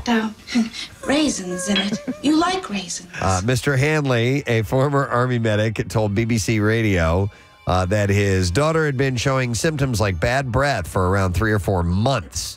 Jeez. He said, we put it down to being viral and kids catching everything. We had brought her to the doctor who had pretty much dismissed our concerns that maybe there was something blocking her airway. We did have a good look up there with the flashlights and we couldn't see anything, but we haven't got the right kind of instruments to look properly. When she was examined at the hospital, a specialist discovered the raisin within 5 minutes. Mr. Hanley said that it was hard to tell when and how the raisin got into his daughter's airway. He said, you turn your back for 2 seconds and they pretty much do what they want at that point. Mr. Hanley praised the specialist who treated his daughter. Peyton is now back to normal health and feeling 10 times the little girl that she used to be. And then one last story. An air hostess in New Delhi, India, was arrested for what investigators found to be a buttload of gold, literally. Acting on a tip, investigators pulled aside Sarabi Khatun, who was a member of an airline cabin crew, during what's being described as a personal search. Officers allegedly found 960 grams of gold in compound form concealed in her rectum. Jesus. Following the discovery, Khatun was presented before the jurisdictional magistrate and subsequently remanded to a women's prison for 14 days. So what would be the size on something like that? I don't know. How many grams? I'm trying to convert that over to... How many grams is an ounce, by the way, yeah. Nick, if you don't mind looking up. So 960 grams. And I know an ounce is, 1 ounce is 28 grams. So multiply that by a whole lot, I guess. So yeah. Several ounces of gold. So a fair amount. How many grams did you say? 960 grams. Literally golden grams. 33 ounces. Yeah, an ounce of gold is 2 pounds? Yeah. 2 pounds of gold up your ass? Damn. Man. That's a lot. Wow. All right. And there you go. That's what I have in the bizarre file for you. All right. We're going to take a break a little bit later on this morning. John McKeever from the show Tires, Netflix. It's a very hot program on Netflix. Is going to be here in our studio. We'll take a break and come back in just a second. So stay with us. Me too. So she has children. She's got 2. Hey, John, when you're putting together your act or show, and I haven't seen, you've performed for us many times here in the studio, but I've never gone to your actual live show.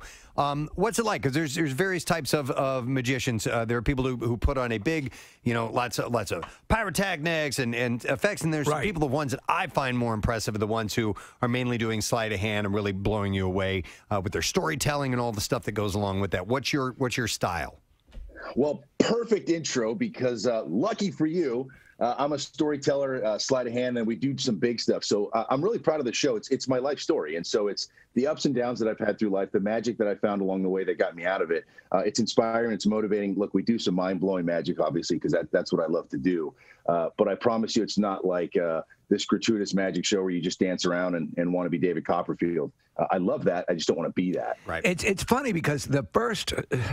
I grew up with like Blackstone the Magician and all these, and Houdini, obviously, and all this stuff. And there was that sort of presentation. The presentation where there was a narrative that would start to move in, where there was a story told through the magic, started to happen, I guess. Maybe it was Doug Henning, one of the first, who kind of did like a a connected narrative with the magic.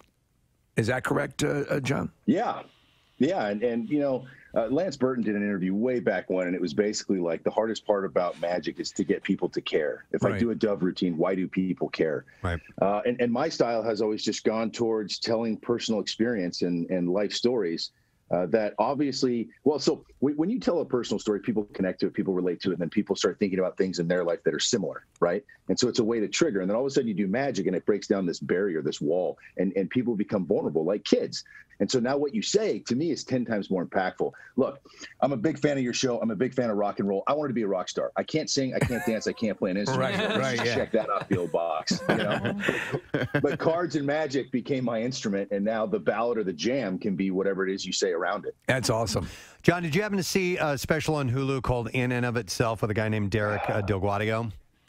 First of all, huge fan of Delgadio. I'm like the only magician that has not seen this yet. I have no excuse. I've been wanting to see this. I heard it's phenomenal. It's just really super unique, and that's what I think is really cool about taking what you do and putting a unique spin on it. And he's very much tells the story of his life as well during that show. I'm going to tell you right now, I'm going to make a promise to the Preston and Steve show. I will be watching it tonight. All right. Nice. But it's similar in your life story, which has so many. I mean, if you were to just get up and do a TED Talk about your life, that alone would be interesting. You have such rich fodder to draw upon for the magic. But as you start to develop a show and change it and alter it, and add illusions and tricks or whatever you like to refer to them as, where do you get the opportunity to go do that? Do you have a warehouse, or do you have, not that you're like David Copperfield making planes disappear or whatever, but do you have an actual lab or something that you go to where you work on this stuff? Yeah, I have a lab. It's my house at Oak Brook Circle. That's it. That little garage over there on the side that we don't quite use, that we don't know what to do with the lawnmower, so we shove it in there. And it's that simple. You just go in and a room in your house and. Yeah, you know what? I got a great creative team, and so Blake Voigt, Danny Garcia. Danny Garcia is the guy behind David Blaine, all his TV stuff for years and years. Well, we're really good friends. Yeah, we're good friends. But what these people are really good at is. When us three get in a room and we jam, it's like songwriting, right? Some people just gel, and it's important to know one another's style. And so they kind of get my style, and we just create stuff, which is fun. It's funny because so many musicians, and the words sound very similar, by the way, but you'll take a chord progression and turn it a little bit and make it something new. And I get that impression as being the same with magicians. Okay, there's this old style trick. We're going to turn it, do this, put this narrative behind it, and make it something new. Is that a large part of what you do? Yeah, I mean, it's like music. There's like 5 chords. Am I right? Yeah. I should know that. Six chords. Well, magic, there's 5 things you can do, and I should probably know these 5. You can disappear, you can reappear, you can change. And there's like 2 other things you can do. Right. So it's taking a spin on that. You're getting a little too intricate for us. Well, let me ask you. I was expecting manipulation. Some of these other you change. You disappear. You come back, and then there's 3 other things. 2 other things. So, all right. So there have been some in the magic world. There have been some constants, obviously, but there has been new variables over the years in technology and stuff, and over the last year. With being able to do things via Zoom and virtually, has that presented itself any new opportunities for you? Yeah, so in the Zoom world, which is here we are. I did a lot of like keynotes. Believe it or not, the virtual keynote speaking market was out of this world, right? And so I'd be able to do tricks through Zoom, which is kind of cool. I created a few things. Now it's a completely different medium. It's a completely different way of doing things. Right now you're isolated in this little frame here, so. It was a fun, challenging time. Do you get called? I mean, obviously, I know when I was doing stand-up comedy, I used to do corporate gigs fairly often. Is that still out there? Substantially with so many people working from home and all that change because of what we just went through. Is that still a rich area for you as a magician to work in? The Zoom market? The corporate, corporate events and things of that nature. Yeah. Is that a big money maker for you without getting? Yeah, but I don't need a dollar amount. Yeah, baby, throw me the money. But Not so much as a magician. Like I said, I get hired out as a speaker, and I get to do whatever magic I want within that. I got One of the best advice I ever got was my rookie year, and this guy Kevin Elko, he's a speaker, and I was in the weight room. He's like, "Hey, I'll give you a couple $100 to go talk to these bankers." I was like, "I'm in." He goes, "You know that stupid little pencil trick you do?" I'm like, "Yeah." He's like, "They'll eat it up. Tell your story how you went to college." So I was like, "Okay." And then afterwards, he literally pulled me aside and he goes, "Listen, kid." I was 23. He goes, "Listen, kid, I'm going to give you some advice. Look, the magic's cute. I get it. You need to be a speaker, and you'll thank me for it." And so I've been a speaker ever since. And obviously, the cap that companies are willing to spend on a magician is quite a bit smaller than a speaker. Right. And so True. Hey, you can call me whatever you want.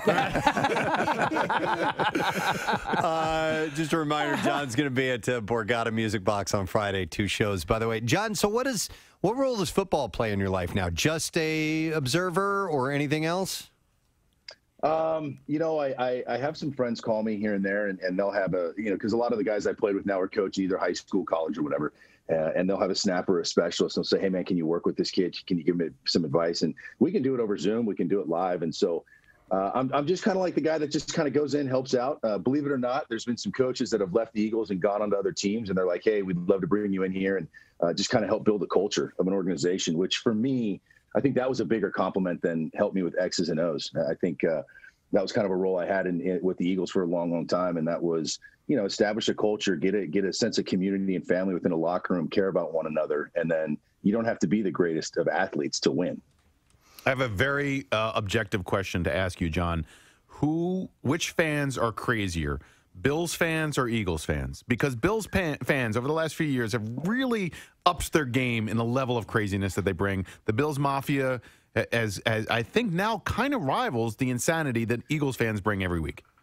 I'll say this. I mean, anybody that's out there in minus 20-degree weather with no shirt on, run around in the parking lot, I mean, it's crazy. You know what I mean? Yeah. It's a different level of crazy. For those that have never been to Buffalo, wow. It was like the greatest thing that ever happened to me to get picked up by the Bills. And then it was like the greatest thing that ever happened to me to get released by the Bills. Because that place was hard. I mean, it was like, now look, you're talking about a kid who came from Southern California. So like I had seen snow, but I had never seen snow. Yeah, that is snow.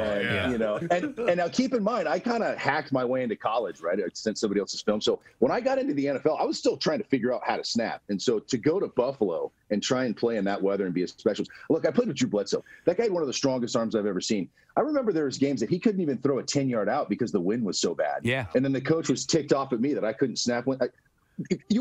Drew can't throw it 10 yards. You want me to look between my legs? Yeah. Right.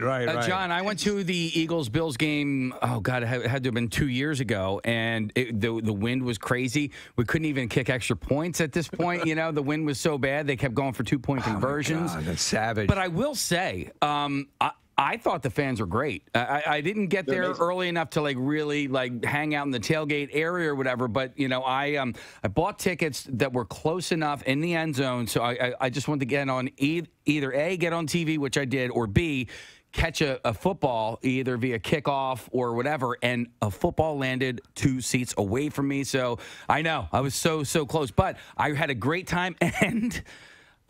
They had great hot dogs in the stadium.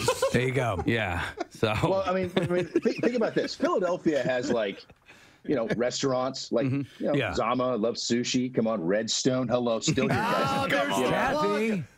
Oh yes. I mean, and Buffalo has. Wings. Hey, let me ask you. Do you have Wetzel's Pretzels there by any chance? Oh, I don't know. Casey's a big fan. Good wings. Yeah. But Buffalo was great, man. But like I said, what a hard place to play, man. Hard place. Wow. Nice. Well, you don't have to worry about that anymore. How about that, man? Yeah, you got your own backstage and all that. Everything. What is your writer like? Is there anything super unique in a John Dorenbos writer when you show up at the Borgata? Michelob. So this is funny. Yeah. So I was never. I didn't really drink alcohol a whole lot, and I never drank beer. I didn't like beer. Right. I didn't like beer. So my wife's like, "Oh, this is cool. So when you stop working out and stop playing football, now you're going to drink beer." Right. Okay. Good timing. So I got my I got nothing crazy. I just got my Michelob Gold Ultras carb conscious beer. Carb conscious beer. Crazy. That's it. And do you have all right? So do you have an exclusive partnership with a playing card? Do you know what I mean? So I use bicycles now. This is crazy. That the president of United States Playing Card Company, huge fan, very nice guy. But this company, zero advertising, zero endorsements for anybody. They just don't need it. They don't They're do just it. the best. And They're so, like the Louisville Sluggers. you Yeah. know? Yeah. I mean, it's like, why? Yeah. Well, that's a good point. And is that the choice for most magicians? Bicycle? For me, yeah. Yeah. Apparently, I like the air cushion finish. Apparently, just gets it done for me. Air cushion finish. You know, air cushion finish. Yeah, absolutely. So I keep these guys everywhere. But bicycle is the most consistent. And like, now you're gonna get me going. But like, to be able just to kind of do things like that looked really good on Zoom right there. But they just feel good. They just look good, right? And so they fan nice. Like, come on, are you kidding me? Watch this. Hey, for those at home, I'm just that's impressive. That's an impressive fan. Hey, John, can you do the one where you where you're just holding the deck in your hand flat and you just flip that top card up in the air and over? You know what I'm talking about? Oh, and he's coughing him up. I'm blown away by that stuff. It's just. This comes out of the center. Oh, man! You know what I mean? Wow! Man, and he catches it. Here's something here. Little zoom something for you. It's gonna be hard. Preston, you're the guy in the camera here, so I'm just gonna use you. Just say stop. And stop right there. Yep. Okay. I'm gonna out jog that. Okay. I mean, it's kind of hard here on Zoom, but here we go. Can you see that or no? Yep, I got it. What do you see? I see the 10 of diamonds. Ooh. Perfect. Do you have a cell phone, a wallet, a pad of paper? I got a cell phone. He's got a cell phone and whatever you need. I have a pad of paper and a wallet. Oh, good. Okay. Do you have all three? Yeah, I do. Yeah. Talked about before on many occasions on how as you age, your tastes can change. You know, maybe a food that you hated as a kid, later on you actually. I'll give you a perfect example. Peas. I hated them. I mean, loathed them as a kid. I love them now. Yeah. Absolutely love them. It happens often, and everyone can point to things like that. And then it can also go the other way. Things you loved as a kid, you hate as an adult. Good point. Like diapers. I saw that. I saw this Reddit thread that talked about things you hated as a kid but now love as an adult. And rather than dive into the world of food and taste and how that changed, there's some interesting things on here that I hadn't really thought about. And if you want to, feel free to join us and add something to this list. You can certainly let us know, 215-263-WMMR. Like, here is a perfect example. Nap time. When I was a kid, did you fight nap time? And they would have in like kindergarten, preschool, and kindergarten. You actually had nap time. Yeah, a time where they told you to lay down and take a little siesta. Did you guys have that? I resisted it. Really? I did not like it. I was not tired. I did not want to lay down. And so my mom gave special instruction to the preschool and kindergarten that I did not have to nap during nap time because I did not want to do it. You have my permission to hit him. I was the same exact way, Preston. So I remember in kindergarten, there was an area in the back of the class where there was like, blocks and stuff like that.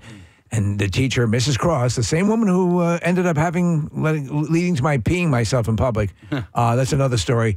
She would let me go into the back of the class and play while everyone was doing their nap time. There you go. So, but now, nap time, hell yes. Yes! Well, yeah. I know you're not a napper. It hasn't Steve, changed. but I only wish I could. Dude, I love. You are a champion napper. You've taken... Talk about a complete 180. Yeah. Holy Christ, now that I think about it, you've got a bed set up under your desk. Yep, I do. I look forward to napping every day. So when I get up in the morning, I'm like, I can nap this afternoon. Yeah, I know, right? Yeah. I'm going to be sleeping later on. There are some days where I can, or schedule or busy or whatever, and then other days I'm like, I got nap time this afternoon. That's great. Kathy, do you nap? I do not nap. It has to be, I was up really late and, we still had to come into work. But no, on a daily basis, I do not nap. It's so weird. This is another weird thing of my mom's. When it's going to get you pregnant. Well, no, when when we were kids and you went to school and like even in kindergarten, we still did nap time in kindergarten. And I do remember laying on the mat and not sleeping. And that I used to look at the alphabet up at the top of the classroom. So no, I did not nap. But as I got older, my mom associated naps and sleeping in the middle of the day and not a little nap because you got up early to go to work, but with depression. So she's always like, why are you napping? Wait, is everything okay? Are you all right? Oh, my goodness. You don't love me. You don't love me as your mother. She read it somewhere. You found out your real mother's Janis Joplin, didn't you? Well, no, you listen, people who are in severe depression, they are, some of them, that is a symptom. They're sleeping in the day, when you're supposed to be up and about. So we always associated it with depression. So yeah, I never really napped. But now I can't go to sleep at night if I nap in the middle of the day. It's a nightmare. All right, here's some other things that people found is that they hated as a kid, but now they love doing nothing on the weekend. Oh. Yeah. It's the best. It's the best. There was a time where the idea of doing nothing on the weekend was depressing to me. Yeah. It's so boring. I felt left out. Yeah. You were a loser. Yeah, total loser. Oh my God, I have nothing to do. What a loser I am. And now I'm like, do I have anything going on this weekend? No. Oh, God, that's thank awesome. God. I can nap. Oh, that's I'm going to nap all weekend. If you need me, I'm going to be behind the couch. All right, here's another one. Taking a daily shower. Yes. So, oh my God, yeah. I hated showers. I was a bath dude, as a kid. Yeah. And kids can go a long time without that. Now, 2 showers a day. Here's the thing about kids too, and taking a bath. Yeah. It is an absolute chore dragging them by their hair to get them into the bathtub. Yeah. And then when they get in there, they stay in for 3 hours. Right. Like you didn't want to even do this, and now we got to drag your ass out of here. Let me ask you, conversely, getting kids into a pool. Getting them into the pool. Right. If they want to go to, they love to go to the beach, right? At least most do, right? I don't have kids, but I assume. Yeah.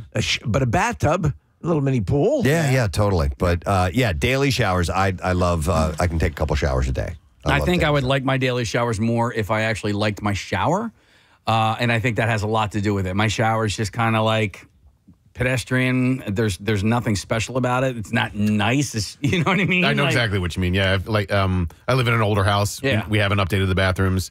And so, yeah, I totally get it. Also, in our bathroom, in the one bathroom where I take the shower, the previous owners or maybe the people that built the house, somewhere along the way, cold is hot and hot is cold. Oh, my God. Yeah. So it's like a novelty shower? It kind of is, Steve. Yeah. Where the nails come out of it? But now I'm used to that. So eventually we'll get it fixed and updated, and I will do it wrong for several months afterwards. All right. These are things you hated as a kid but love as an adult. I have Lindy on the phone line. Hi, Lindy. Good morning.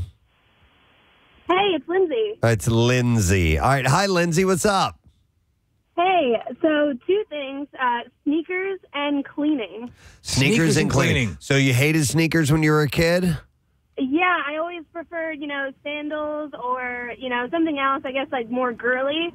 And then growing up, the person who created heels should be fired. Sneakers, sneakers are just the best. I would like to live in them. Sneakers are now, do you have a collection of sneakers? I do. Yeah. Not brand specific, but any kind of sneaker will do. All right. And Lindsay, you mentioned cleaning. Now, is that the art of the act of actually doing the cleaning part or just having things clean or a mix of both? I think it's both. I hated cleaning as a kid, putting my toys away, anything. It was awful.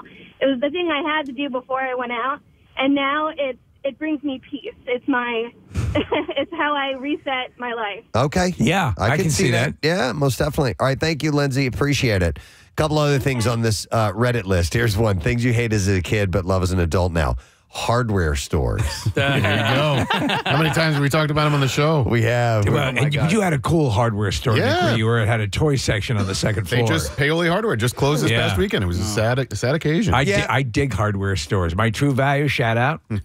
There are times when we need to run an errand and we need to go to the hardware store. I do walk in the door and it's massive. Yeah. If you go into like one of the big ones, Lowe's or Home Depot or whatever it may be, and it's like, everything's here. Everything. King of the world! What do I need? I will find it here. Well, shopping, period. I remember my mom taking us shopping and she would pick us up from school and we're like, where are you going? We'd notice she wasn't taking the right turns. And she's like, I just need to stop at, and we were like, no, because she would shop forever. Yeah. Okay, so shopping with someone else. When someone else is finding the things they want, I don't like that. I hate it. Rochelle, if we end up going into if we're at like an outlet or something like that, and we'll go into like a women's clothing store. Oh my God, I'm just. Even as an adult, I want to lay down on the floor and moan. I hate it. Yeah, I don't want to be here. I don't want to be here. Yep. I'll shop for me, you, anyone. Whoever, it doesn't whatever it matter. is. I literally like if someone's like I'm looking for and I can't find. I'm like, oh well, I'm going out. I'll check for you. For Kathy, it's not the kill; it's the thrill of the It's chase. the thrill of the hunt. Yeah, absolutely. So, but I've grown to appreciate that as well. When the efficiency. What can we do? All right, let's probably find it here. Of course, I've learned to really love stores that have in seating. So if I'm going you're with my okay wife, if you can sit. If I can sit, I'm fine. Yeah. There's another one on this list. Getting a package of socks as a gift. Yep. I love socks. Oh, yeah, or underwear. I need these. I need these. I actually prefer to buy my own socks and underwear. So getting them as a gift, I'm like, it's not what I would have gone with. What is your most for example? Do you have a particular type of underwear that you have? Okay, Yeah, I'm you're a very Fruit- specific. Fruit of the Loom. Fruit of the Loomer. Yep, yeah, Fruit of the Loom. Breathable. All right, boxer briefs is what I like to do, and then I always go to TJ Maxx for my socks. Okay, but getting them, Max and Easter. maybe not as a gift, but getting them is a pleasure. I'm sure, right? I love putting on a brand new pair of socks.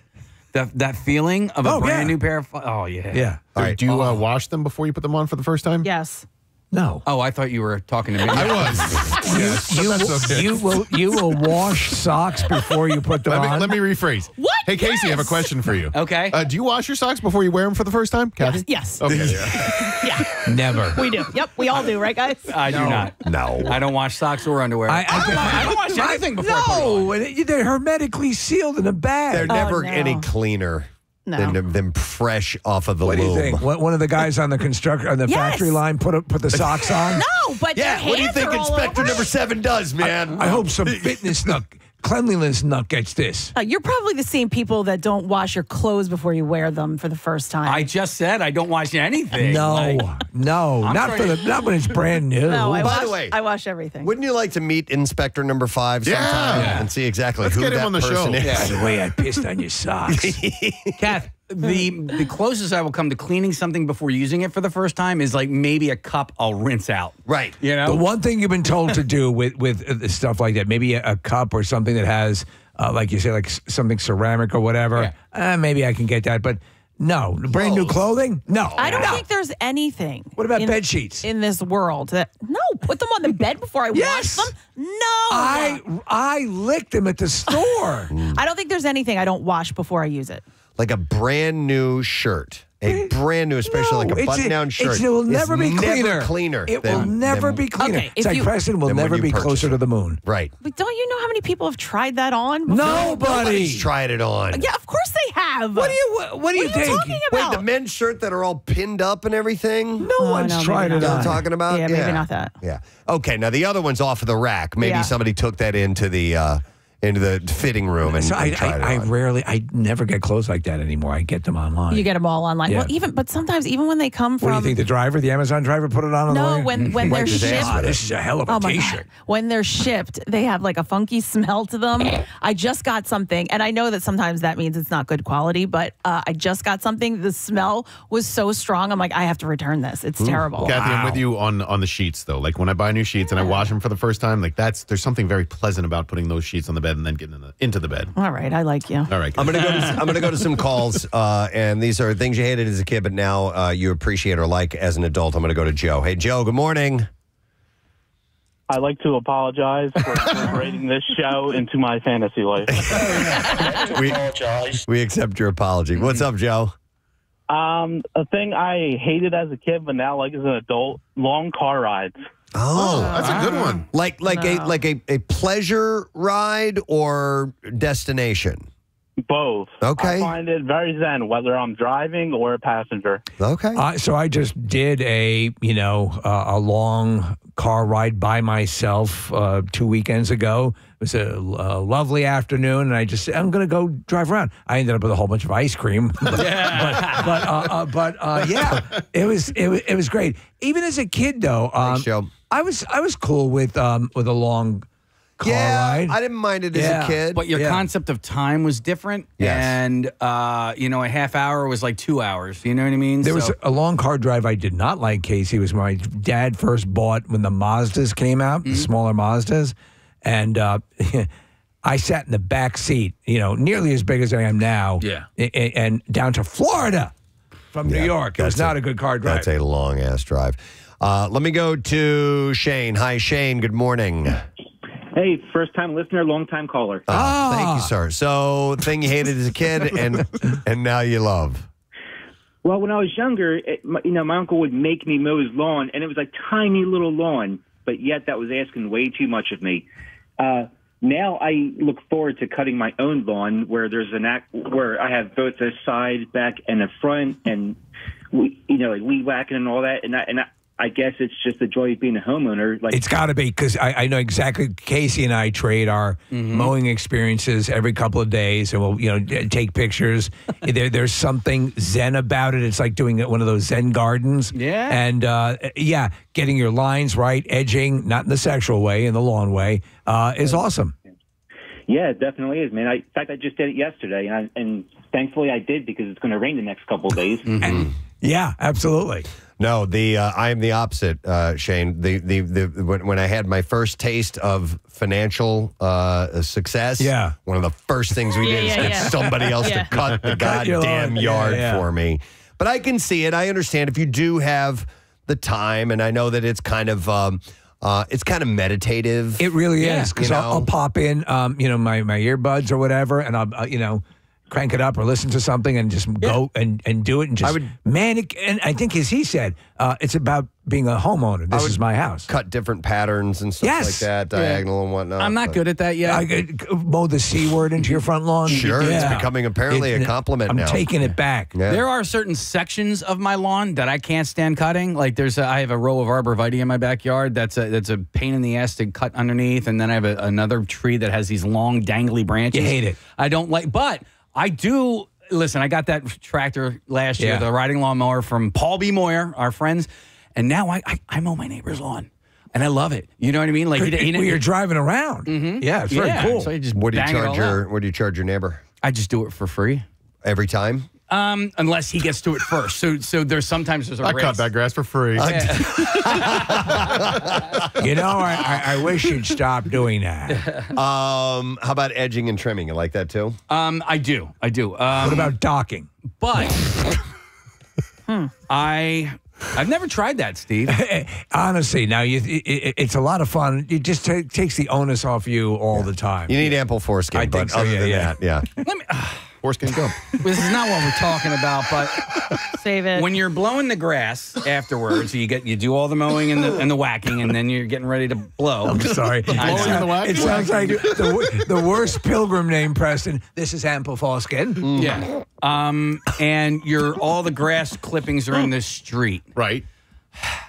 Are you supposed to blow them back into your yard, or can you blow them down into the? I think it depends on the neighborhood and also the time of year. Like there is leaf and yard waste collection. Depending on your neighborhood. And so sometimes it's okay. Sometimes I feel like you're just getting it out of your yard for the sake of getting it out of your yard. I know exactly what you're saying. But Casey asked if you should blow into the storm drain. Yeah, I don't think so. so. No, what you do? You're talking about grass clippings and things of that nature. Yeah. So I bag them up. I don't. What do you do with the bags? Well, no. They're these paper bags, and you put them out for the trash. I'm not talking about that. I'm talking about it's just scraps. You know what I mean? It's just because I usually bag as I mow, but the stuff in the street I'm not going to bag. That it's not enough. So I do want one of those. Do you have a backpack blower?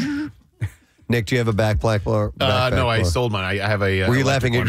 I was. Yeah, Okay. there was a whole train of thought there. Okay. It was interesting to me. No, I have the electric blower. I used to have a gas powered backpack one. Okay. Let's see. We're gonna reel back from that and go back into things you hated as a kid but now love as an adult. I'm gonna go to Nicole. Hi, Nicole. Good morning. Good morning, guys. Chicken pot pie. What's up, Nicole? How are you guys doing? We're doing excellent. All right, so I used to despise going food shopping with my parents as a kid, but now it's like a happy place, and I take as much time as I want. Yeah, you know what? Is that you, Preston? I don't mind it, but more along the lines of what Nicole is saying. Rochelle pops in her earbuds, puts on music, shops. If I go with her, sometimes we'll split up and split the list. And you handle produce, don't you? I'll run into her. I'll see her, and she'll see me come walking up, and she'll be dancing and like start singing this song, and I'm like, I have no idea what you're listening to. Yeah. So I don't know. I can't join in on the party. Sorry about that. But she has a blast doing it. Yeah, man, I get that. I think my wife is probably the same way. For me, going to the supermarket is like SEAL Team 6 taking out bin Laden. In and out. Yeah, surgical. Yeah, Thanks, Nicole. I'm probably somewhere in between, but I throw my earbuds in as well, and I shop. So we're doing this thing with Acme right now. It's called the Secret Shopper. And if you see any of us inside an Acme and say Gadzooks, we have $10 gift cards with us. Yes. We'll give you a $10 gift card.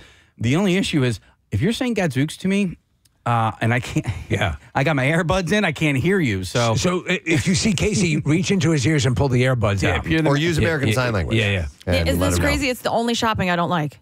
Food shopping, grocery shopping. I don't like. I can't stand the grocery store. It's like why is that? It's a chore for me. I don't know. Huh? I'm not sure. I don't I'll tell like you it. what. One of the this is the absolute mistake.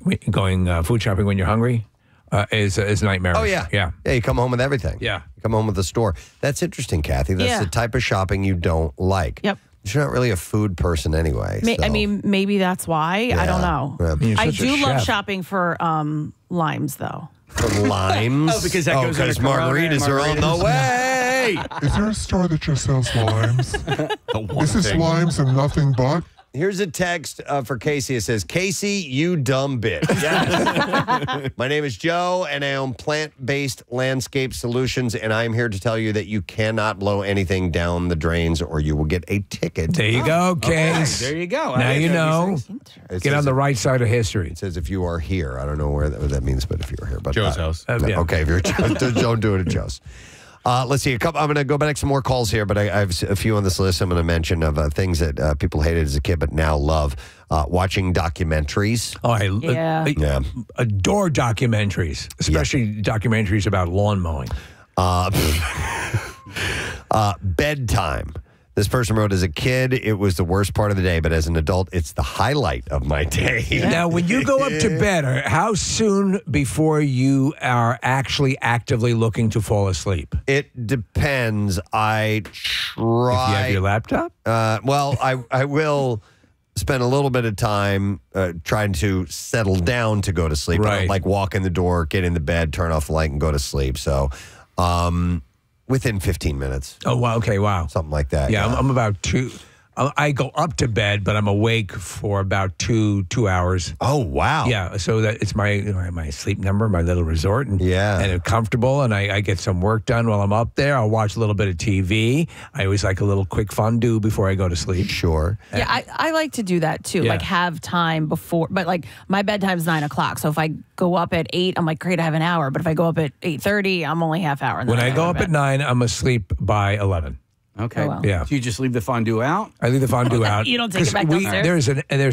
There's a rat population that I've cultivated. Oh, that's cool, and they too. will come in. Let's see other things on this list. It says, going to the gym felt like a chore. Now I enjoy working out and the positive effect that it has on my physical and mental health. It's like Casey said, you get to go to the gym. You don't have to. It is still a chore. Well, I some know days, what you're saying. I don't love it. Well, that's so heavy. I've never felt, wow, I can't wait to get there. Yeah. Or I can't wait to go work out. But usually once you get started, you feel like you're in the zone, you know? You know what's funny is when I'm driving to the gym and I see the parking lot and the cars, the lot is empty-ish. I'm like, oh, this is going to be great. And then when I see it like packed, I'm like, God, yeah. hate this. Yep. All right, here, hang on. We're gonna double back to washing clothes after you buy them before you wear them. Sierra worked at a clothing store and wants to tell us a story here. Hi, Sierra. Good morning. What's up, bitches? Yeah, bitch. What's going on? So I used to work at like a higher end clothing store, and prior to this, I was much like Casey. Like I would never bother to wash my clothes before after I bought them. I would just put them on. And the one day, this older woman went in to try on a pair of pants, and she had left them in the dressing room as she left. And so I went in to clean up the dressing room, and inside of the pants, covered, this woman must have had very dry skin because the entire inside of the pants was covered in, like, chunks of dry skin. You're talking cooter dust. Wow. And ever since then, everything needs to be washed. Even stuff that you buy online, you don't know if it's been returned and then repackaged and sent back out to you. See, I do get that. If I'm at a place where they're actively trying on clothes, and even still, I wouldn't be that pedantic about it. But I'm ordering my stuff mostly online. So if it comes, like she said, it could be repackaged. It could have been a return, and Amazon repackaged it. Is that what they do? I'm with you, Sierra. Yeah, of course. Well, what if I shake the vaginal dust out of my outfit? Then I think you're fine. Wow. All right. So no, I'm not that concerned about that. Good warning from Wash Sierra. your underwear. Wash your underwear, Case. It comes packaged. Thank you, Sierra. She's saying somebody may have tried it on and put it back in the package. Put it back in the package. No, it's a sealed package. Do you ever get a T-shirt with nipples already in it from the person who wore it before you? No. Yeah. Let's see. All right, here we go. I can relate with this one. This is Corey. Hey, Corey, good morning. Morning. What's up, Corey? One thing I hated as a kid was being in pictures. Okay. Hated it because you always wanted to have fun, be on roller coasters and everything like that, and your parents stopping you to get a picture. Yep. It's like, why am I getting in the picture? And now when you look back at it, it's like the most treasured things you can have. So you look back on a thing you hated at the time, but are glad in retrospect that you did indeed do that. Exactly. When I have a kid now, and that's all I do is take pictures. What about you being in photos now? Do you still? Oh, yeah, absolutely. Okay. So, I love being in pictures now just because of the fact that the pictures are going to be there when I'm not there anymore. Okay. Yeah, no, and it makes complete sense. I hated being in pictures. Thanks, Corey. That's why I actively effed up. Virtually, my father hated my guts for doing this. Yeah. And then as I grow older, and pictures, listen, I love taking pictures with people or listeners or whatever. That's great.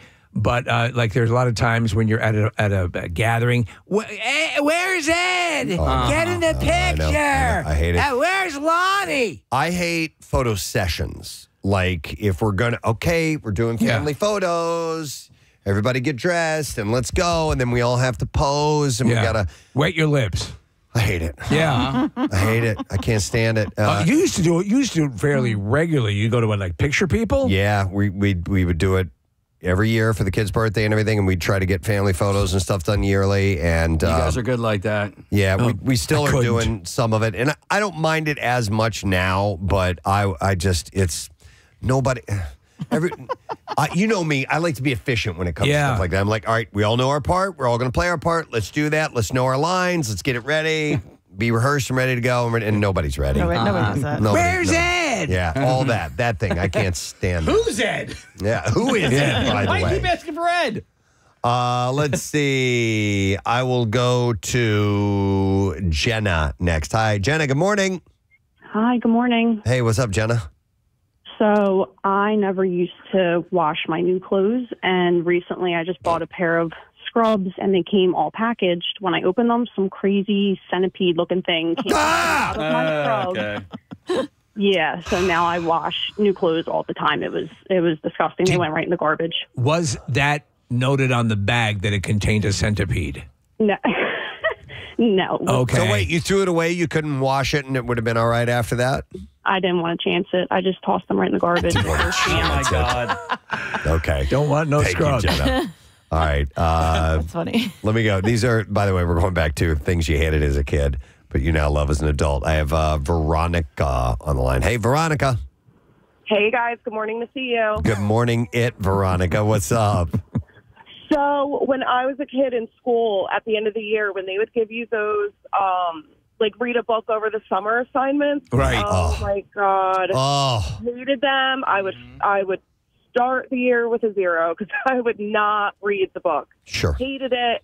And now Barnes & Noble is like, I love it. I love it. If I could do, like, on my birthday, I will go treat myself to a coffee, walk around, pick a couple books that I want to read. It's just, what I do for myself. And I feel like it's great. When I was younger, I missed out. I missed out on so many good books, and now I'm trying to catch up. Yeah, Veronica, I'm with you. I'm the same way. I now, the way I used to view books were just, a waste, not necessarily a waste of time, but just too much work. Yeah. That would be a waste of time. No, but that would be a waste of time. But now when I see a book, I'm like, okay, inside of this could be something really great. Like a gun. No, not like that. Not like a hidden compartment. I know what you're saying. No, you're right.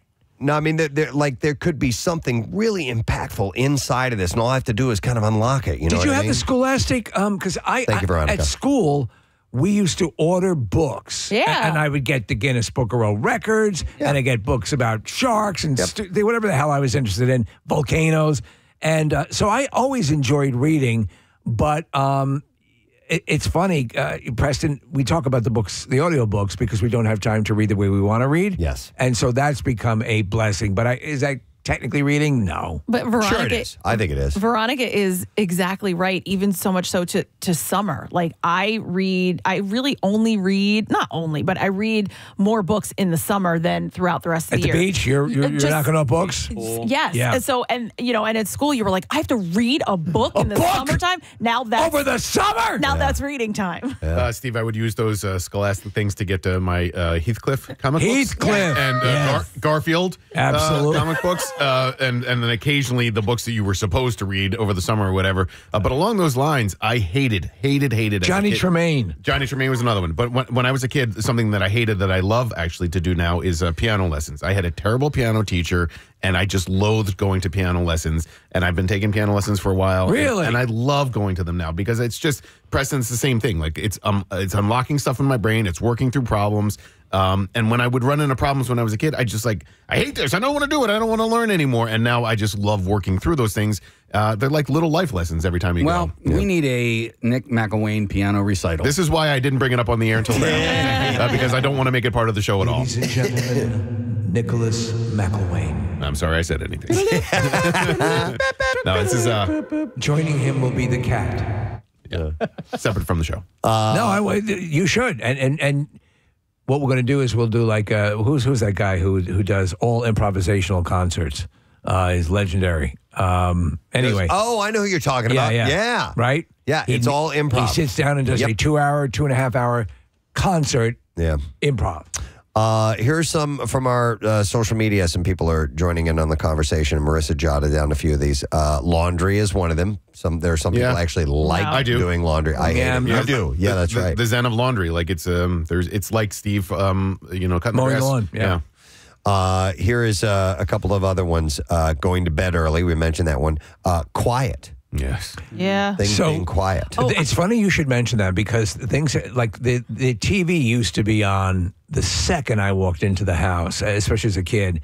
And now it comes on probably around 5:30, 6 o'clock. Oh, yeah, quite after the show in the car for me, no radio. Like I don't want to listen. I just want to think about margaritas. Yeah, well, kind of. Yeah. No, I need a little bit of quiet. Especially because there's just so much going on here. There's so much noise. We talk, we listen to the music. Like it's just a lot. So I like quiet. But another one that I did not like as a kid and do not mind at all now is being alone. Ah, okay. Just solitary time. Yeah. Were you good could you do the alone thing as a kid? I could do it absolutely no problem. Yeah. And I think that has served me in my life. Throughout my life, I'm never afraid of alone time. My fellow bandmates used to say, give Preston a stick and a pile of dog crap and he'll be entertained for hours.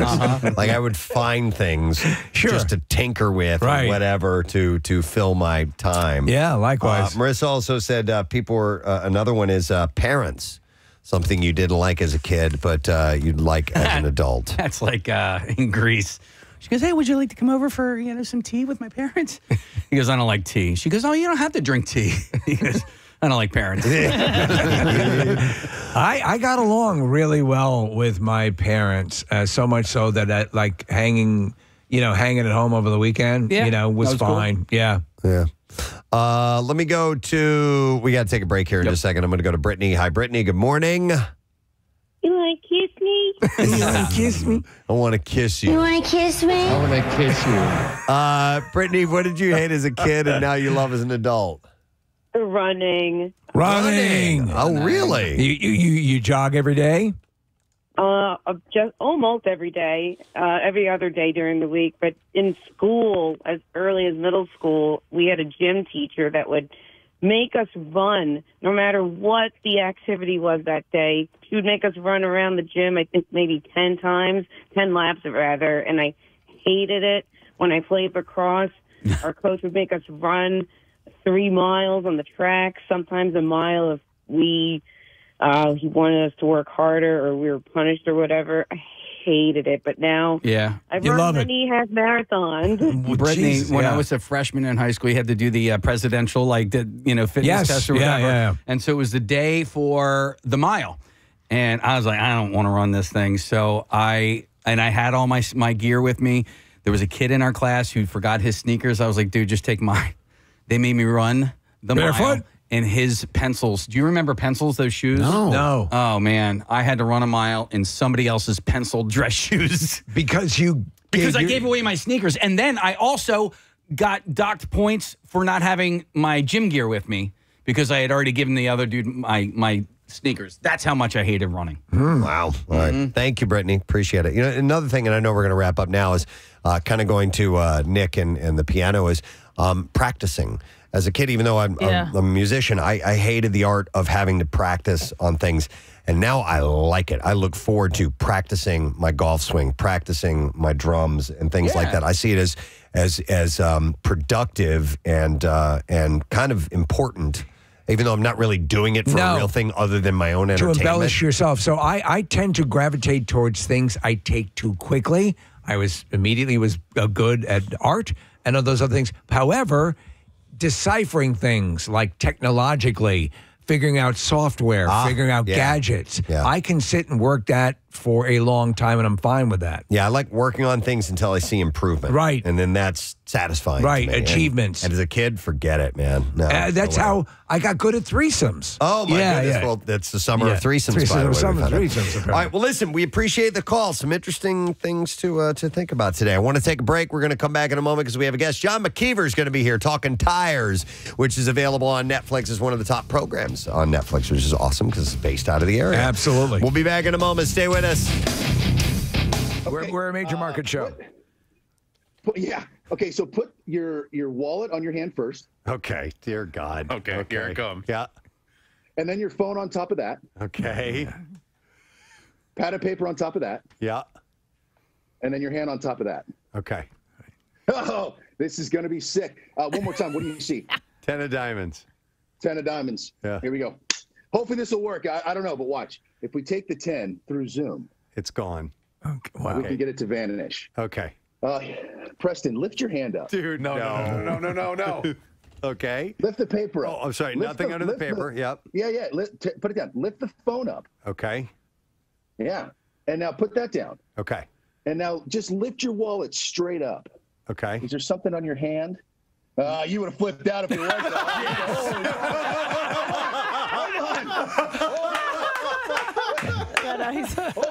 Hold on. Okay. You know what? It might have not gone through. Can you pick your wallet up again? Yeah.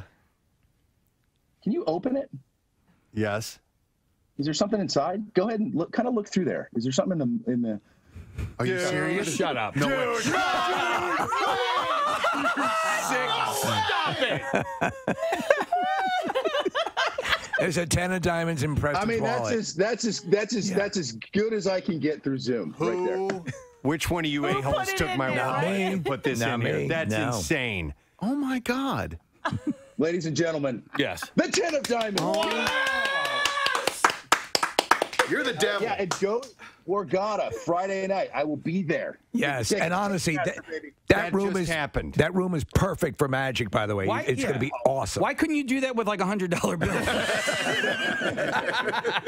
I thought it was gonna if I had a $10 bill or something like in that he would.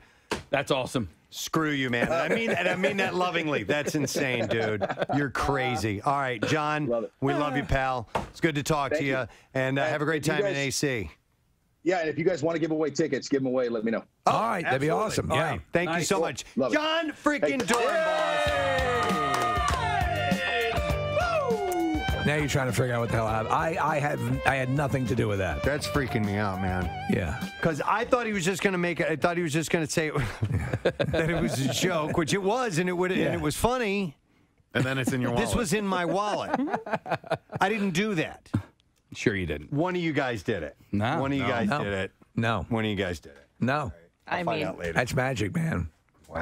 Don't if you upgrade to the premium package on Zoom, it comes with magic. Is that what it comes with?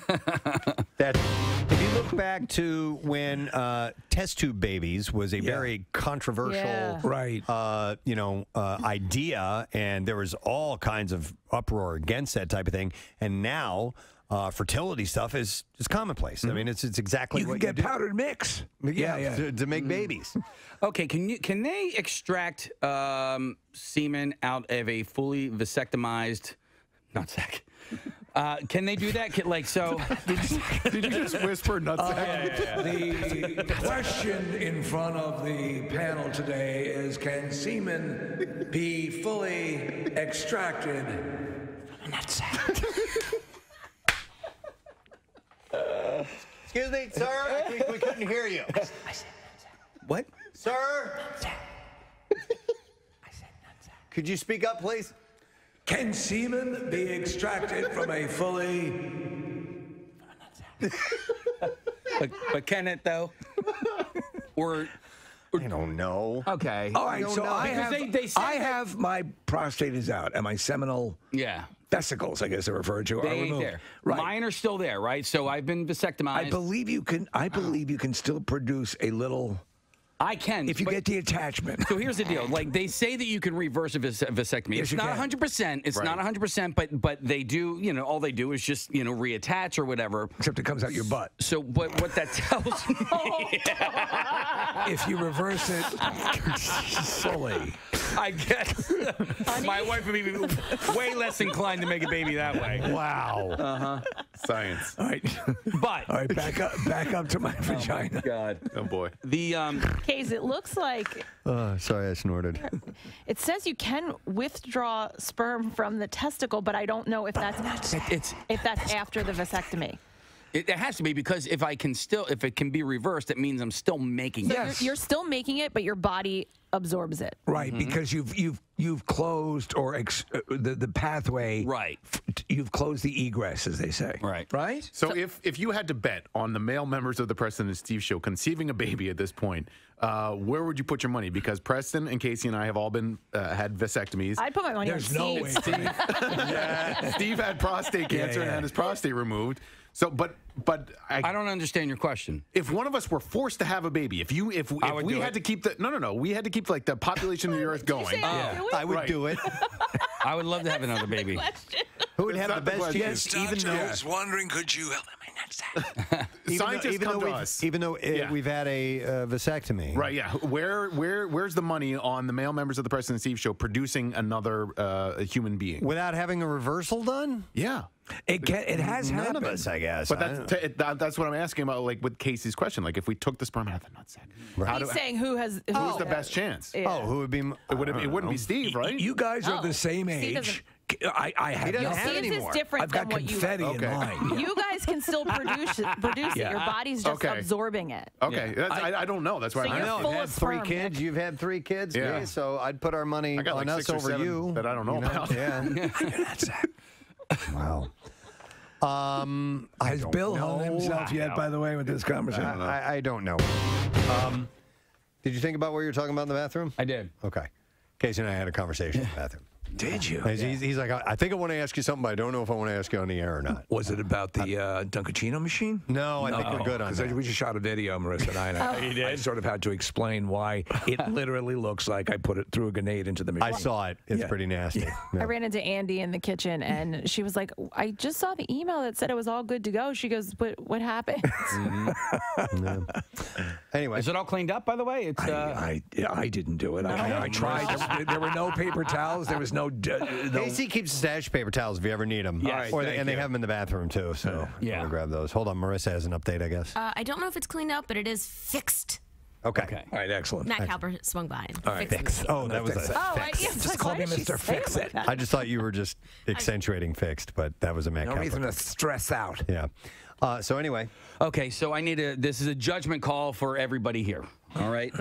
So if we don't want to talk about this, we'll move on to something We can else. move on. If we decide this is not worth talking about. Is it about food, pretzel-like food in Oregon? It's not food. He was wrestling with the idea of bringing it up or not. So All right, go ahead. So judgment call. So your spouse or girlfriend or boyfriend is asleep. They're napping, right? And you have a hankering to go to Rita's Water Ice, right? And okay, I know. Okay. I know where you're going with this too. Okay. Yeah. Quick question: did this happen to you, and did it cause a problem? This happened to me, and I got the double middle finger. Last night, so when said spouse woke up. I had a similar thing happen recently, so I can commiserate. Go ahead. Okay. Do you wake your spouse up to see if they would like something from As they Rita's Water Ice? As they are resting, as they are getting their much deserved sleep, correct? Yes. And you know this person. I can and answer immediately when you're done. You have woken said person up from a peaceful nap before, and it was never a good experience. So, so do you leave them asleep? Okay. So you have a couple options here. You leave them asleep, right? And you don't get them anything from Rita's because for some reason do you touch their boobies? Always. For some reason, if you go to any other store, you know exactly what to get them, right? You know how they like their stuff.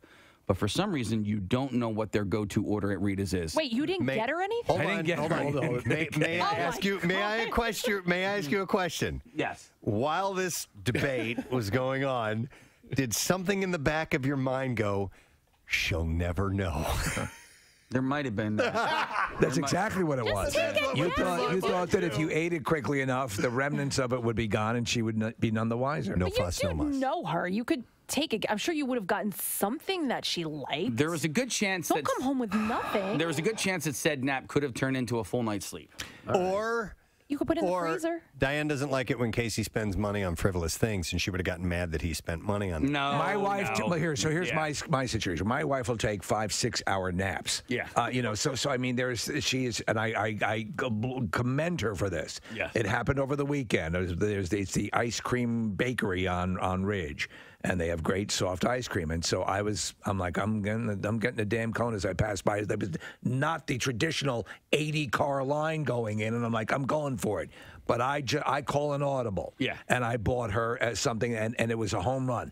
I kind of knew what she wanted. Yeah. But I mean, you do the gesture. Yeah. And that buys you. I gave it a shot. Yeah, my wife just sent me a text. She goes, "You don't have to wake me up. Just buy me my favorite flavor." Now, I'm going to admit, I don't know what your favorite flavor is. Right. Name a store, and I can tell you what she gets from that store. I believe that. For some reason, Rita's, I'm like, I don't know what your favorite flavor is there. Rita's is a sweet spot thing, too. I mean, like that's a very specific, you're omitting somebody from you going there, right? So, and in my household, if I were to do that, that would be the end of the relationship. So I would, Casey, not wake her, though. Right. I would take an educated guess and try and bring something home. Yes, of course. I did not do that, and I made a mistake. Wow. The educated guess with the purchase will buy you the insurance At least you you need. tried. Yeah, you tried, yeah. You didn't even try. Sorry, Marissa. No, I'm going to throw out this option.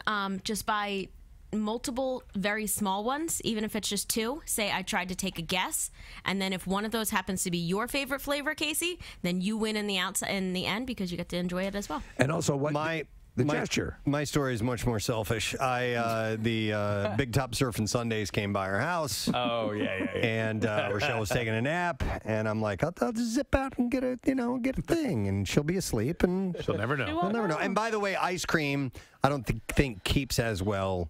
Right, I in was a just going to freezer say, as water ice might. So then maybe water that's ice a little definitely does caveat. not keep as well in the freezer. Not my freezer. Well, you're right. If it stays in there too long, I don't like that frozen solid. Yeah. It comes like an ice cube. Yes. But in my mind, I was like, she'll never know.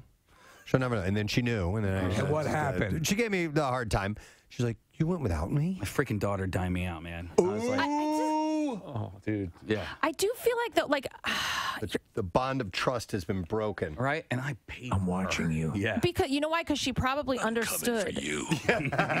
No, she understood because and I hate to be like that person, but like a lot of guys are the same when it comes to things like this. Like it's just common sense. Like, why would you have not picked your wife up something? Even if it went in the freezer, even if it became a block of ice, she would have been like, oh, okay, well, he helped me out. It's not great, and I'll go get my own tomorrow or something like that. But, like...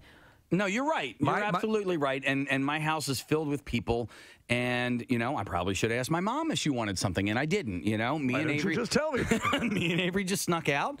And oh, my God. I did ask my older daughter. Casey said no, she didn't want anything. She was like, no, I'll just tell Mom. Yeah. Hey, you know, every now and then it's okay to do something for just you. All right, I'm gonna back you on this because I was thinking the same thing, man. If I got it, Rochelle, then I got to ask the kids, and then it's a whole big thing. I don't have that. And then I got to wait for these guys to all get their shoes on and come outside and get it. And by the time we get out there, it's gonna be a huge line. Yes. I could just zip in and zip right back out and get my little cone and eat it, and I'm a happy man. May I suggest something though? You probably shouldn't have had kids. Right. the kids you can take off the list, but not the wife.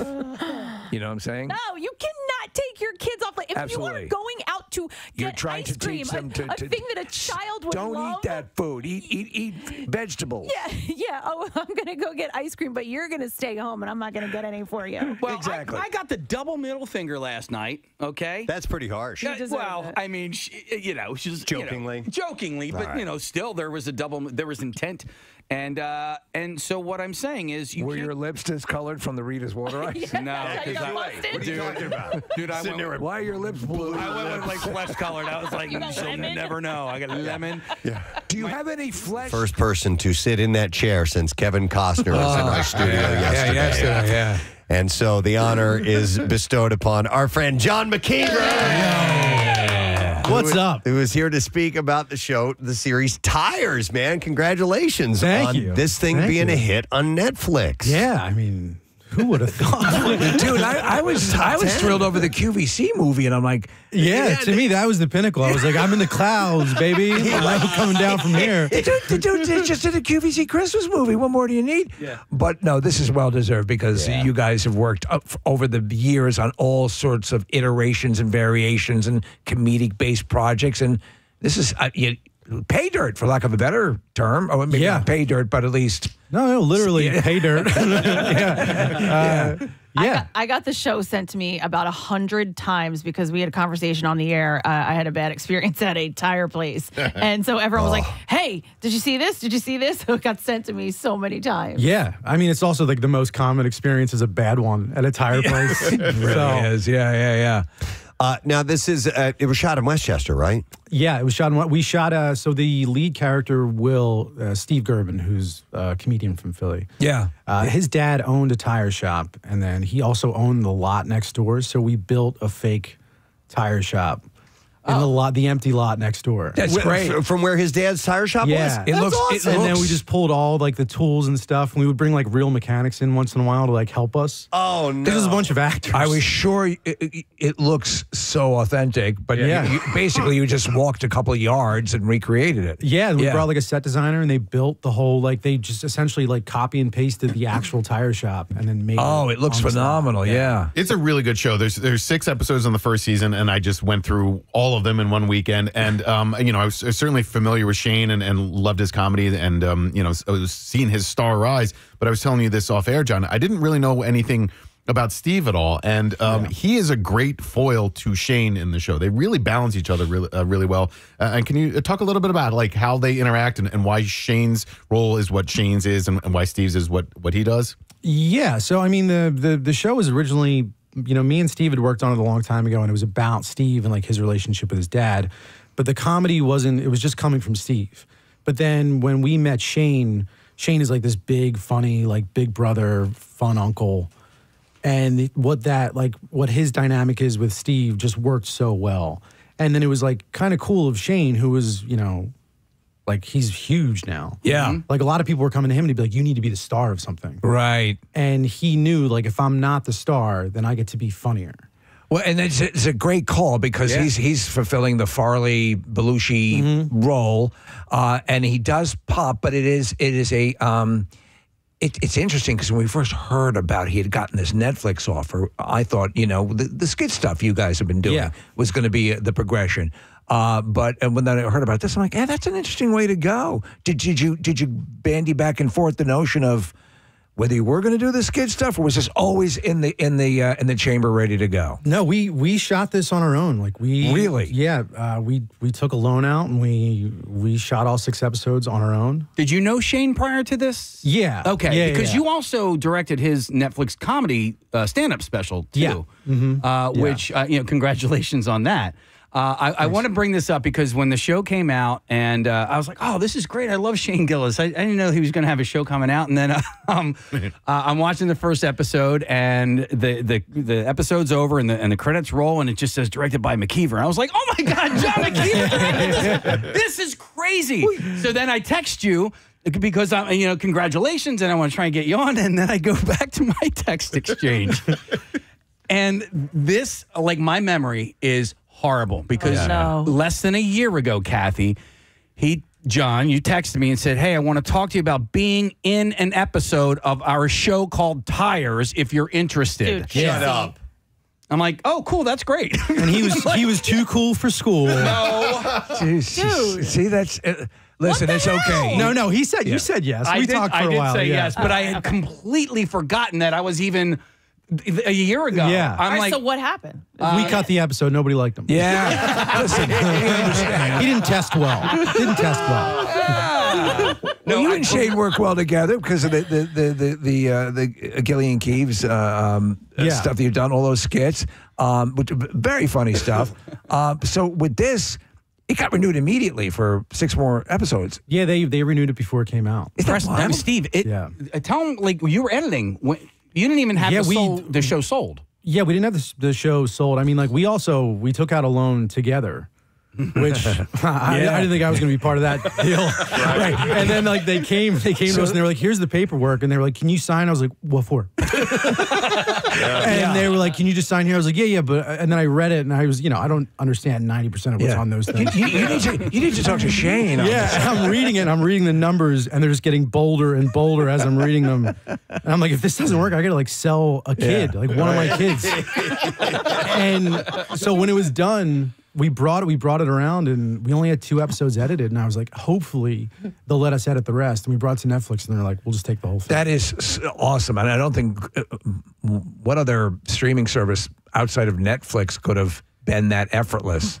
I mean, they're really conducive with working to with the comedians. Comedians love these guys. Yeah, they were very, very helpful. No notes really at all. Really? Even through the edits, we would send them episodes, and they were like, it's great. Wow. It's so fun to watch the episodes, John, and see comedians that we've known for a long time. Tommy Pope, your longtime buddies in it. And then Chip Chantry shows up in an episode. Mary Radzinski's in, just sort of as a background actress at one point. And I knew about Stavros.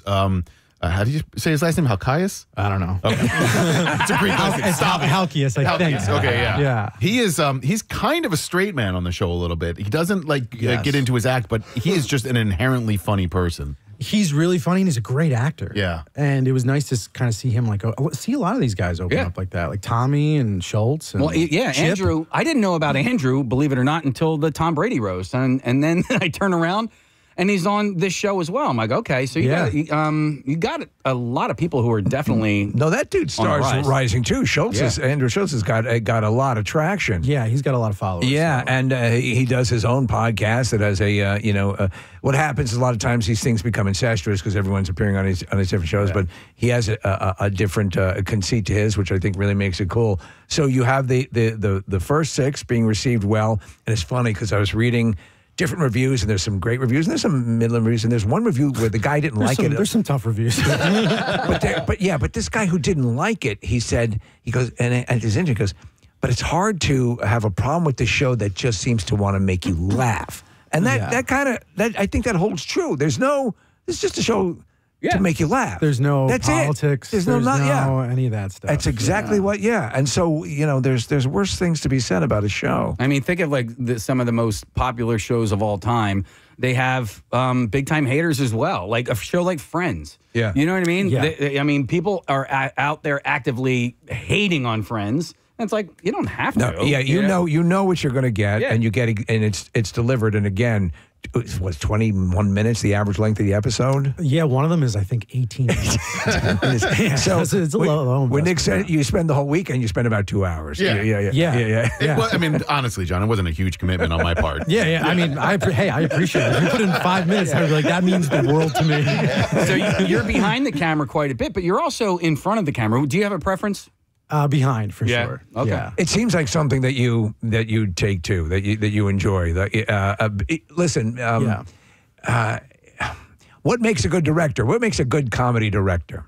I think knowing that the people on screen are generally funnier than you. Yeah.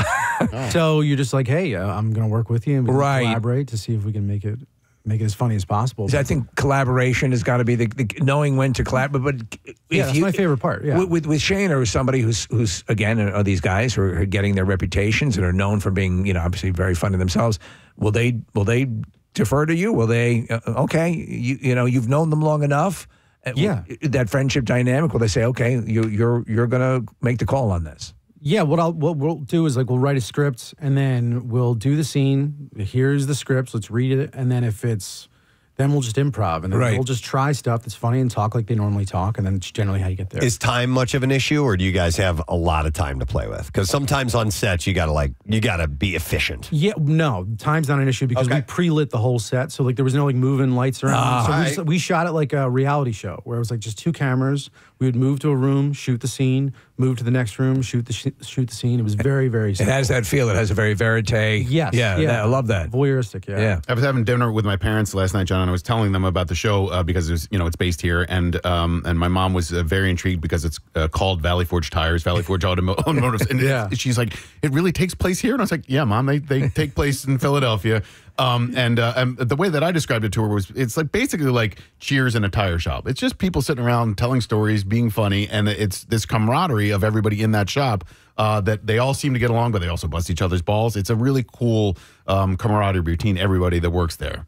Yeah, I mean, the big thing that we were trying to do is tell one story and have it have a little bit of heart towards the end, and even in the middle, but yeah, just keep it simple, like a sitcom. John, did you ever work in an environment like that, like in a shop environment? Not necessarily for repairs or something like that, but I mean, a restaurant I would consider, there's a small group of people, you're around that group of people, you're in this, tight-knit area all the time. Yeah, I mean, I grew up, my dad owned a restaurant, so I worked for him for years, and then I worked in an auto parts delivery place, which was an absolute nightmare.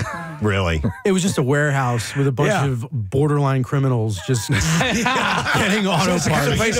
You're getting your car repaired. Truly, dudes that the FBI was probably looking for, but because we were all in a warehouse, they couldn't find you. Yeah. It's funny because I was at an auto supply place not that long ago, and my experience there, it wasn't quite like what you experience in tires with how these characters act in front of customers and stuff. But I was having a conversation with the guy behind the counter.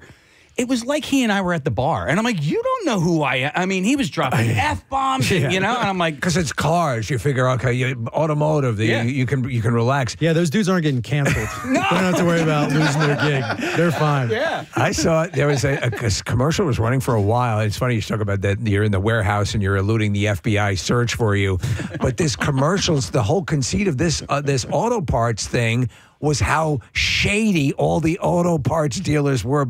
Besides this company. So it cracks me up that you're saying that because, hey, we're all scum, but we're less scum. So we're a different version of scum. Yeah, different version of scum. A bit of a polite scum. There's a bikini car wash episode, and there's sort of a build to that, and then that episode happens, and something happens in that episode with one of the girls and a windshield that I did not see coming at all.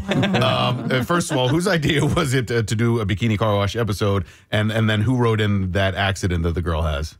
So Steve was big on the bikini car wash episode just because he loved the comedy of it. And then I really wanted to do the windshield thing. Okay. Oh, that's great. Because I didn't want it to work out. Yes. Because I feel like every time you see a bikini car wash in something, it's like slow motion montage and everything's going great and it works out. And I was like, what if this just does not work at all? Even from the jump, it doesn't work. That's great. I've been to bikini car washes with day strippers. During the day. With day strippers. No, he's not kidding. Day strippers? He's not kidding. Yeah. Sounds like a diagnosis. Oh, dude. I was like, you need low. Sweetheart, you're a day stripper. Day stripper syndrome. Yeah, Tammy has leprosy. Tammy's our 2 p.m. dancer. Oh my gosh! They need low light and a lot of makeup. You might have seen bikini her. car wash is not good. Put them in the sun, So have you gotten to go ahead for another season? Yeah, they ordered 12 more episodes. 12 more. Okay. Oh, I think that's a secret. Yeah, it doesn't matter. Not anymore. No, and in fact, it came as you said before. You really, right out of the gate, they reordered. So that's pretty amazing. Yeah. So how many is Casey going to be in? He's going to be in one. Definitely going to be in one. And if I'm good, maybe they'll invite me back, unless they kill me off. All right, I'm going to bop that down to 0. He's going to be in 0 episodes. Oh, I'm just going to be a guy walking across the parking lot? Yeah, that'd be great if I brought you on all day and then just made you an extra. So you're 7th, right? Netflix top 10, 7 right now. I think we're 8 today. You're 8? Okay. Not that I check it every 45 minutes. Is the goal to take out Godzilla -1 because it just debuted? I don't know if we're going to compete with Godzilla -1. I think anytime you throw Godzilla on a streaming service, you're screwed. Let me ask about the trajectory of the top 10 that they have. Like, generally, how long has the show been out now? 2 weeks now? It'll be 2 weeks tomorrow. Yeah. Okay, so does it take a little while for it? I mean, the fact that you're 7 now or 8 now or whatever is gigantic, but do you expect that to grow or? I hope. Okay. I mean, I hope that word spreads and more people watch, and then it jumps back up in the top 5. Anything that top 10 is definitely it's once you get in there, I don't think it's really ultra accurate about placement. It's just general because that data changes from hour to hour. Right. Do you do anything in particular to promote the show as far as social goes or anything like that? Or This is it. This is it. So this is the only thing I've ever done to promote the show. We are so Me and Kevin Costner are on the same tour right now. By the way, yes, I can't believe he was here yesterday. I know, right? That's insane. Yeah. I looked at your social and I was like, who's going to be on Tuesday? I'm definitely going to be Belle the Ball on Wednesday. I thought it was going to be like Mainline's best chiropractor. And it just turns out it's one of the most famous dudes of all time. We couldn't believe it. I mean, so we've had some heavy hitters, but we were like, this is giddy. My God, I was giddy looking at the Instagram. Yeah, it's like crazy, and he was super cool, and he's so handsome. He is. Yeah. It's unfair. Crazy. He looks real fit and everything. Yeah, he looks like the dudes that they try to in a Tommy Bahama ad. Well, you see it, and you're like, I can look like that too. You could put on your resume, John, that Kevin. Look at this guy. Yeah. Kevin Costner opened for you. True.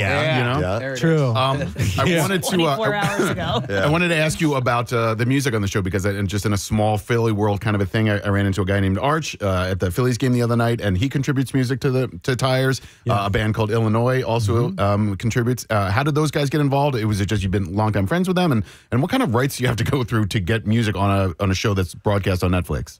It's kind of a long process, but like Chris Archibald, who's from Illinois, and he's from Philly. Illinois is the band. Right. But I've been a fan of him for a long time, and I've always wanted to get him on something, and the theme song for Tires is his song. That's his? That's his, yeah. And then he did a song for episode 1 and episode 6, and then it was like rights for other songs, like a Tom Waits song is in episode 2.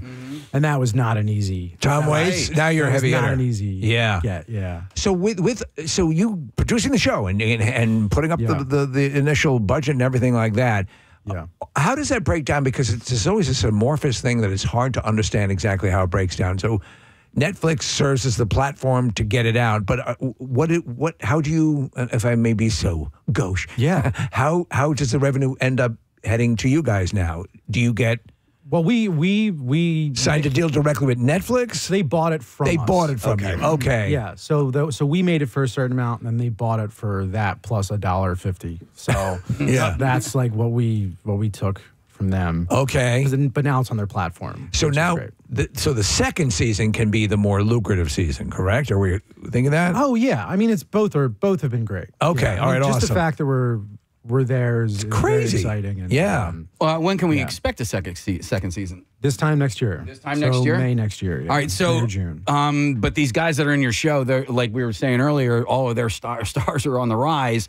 So is it tough trying to find a schedule that's going to work for everybody? Because you got touring comedians in there and actors and. I mean, with Shane's fully in, he's fully dedicated to the show. But otherwise, yeah, it's gonna be tough. Are you guys going to try to get cameos from other comedians and stuff? I mean, it would make sense, right? Yeah, I think. I mean, we have a lot of comedians on the show, but it would be nice to get some cameos from like big actors. Yeah. Yes, like we know a Kevin guy named Costner. Kevin Yeah. Can you guys hook me up with Kevin Dances Costner? with tires. Yeah. So you have a guy on the show. I'm kind of reluctant to bring this up, but who? Oh no.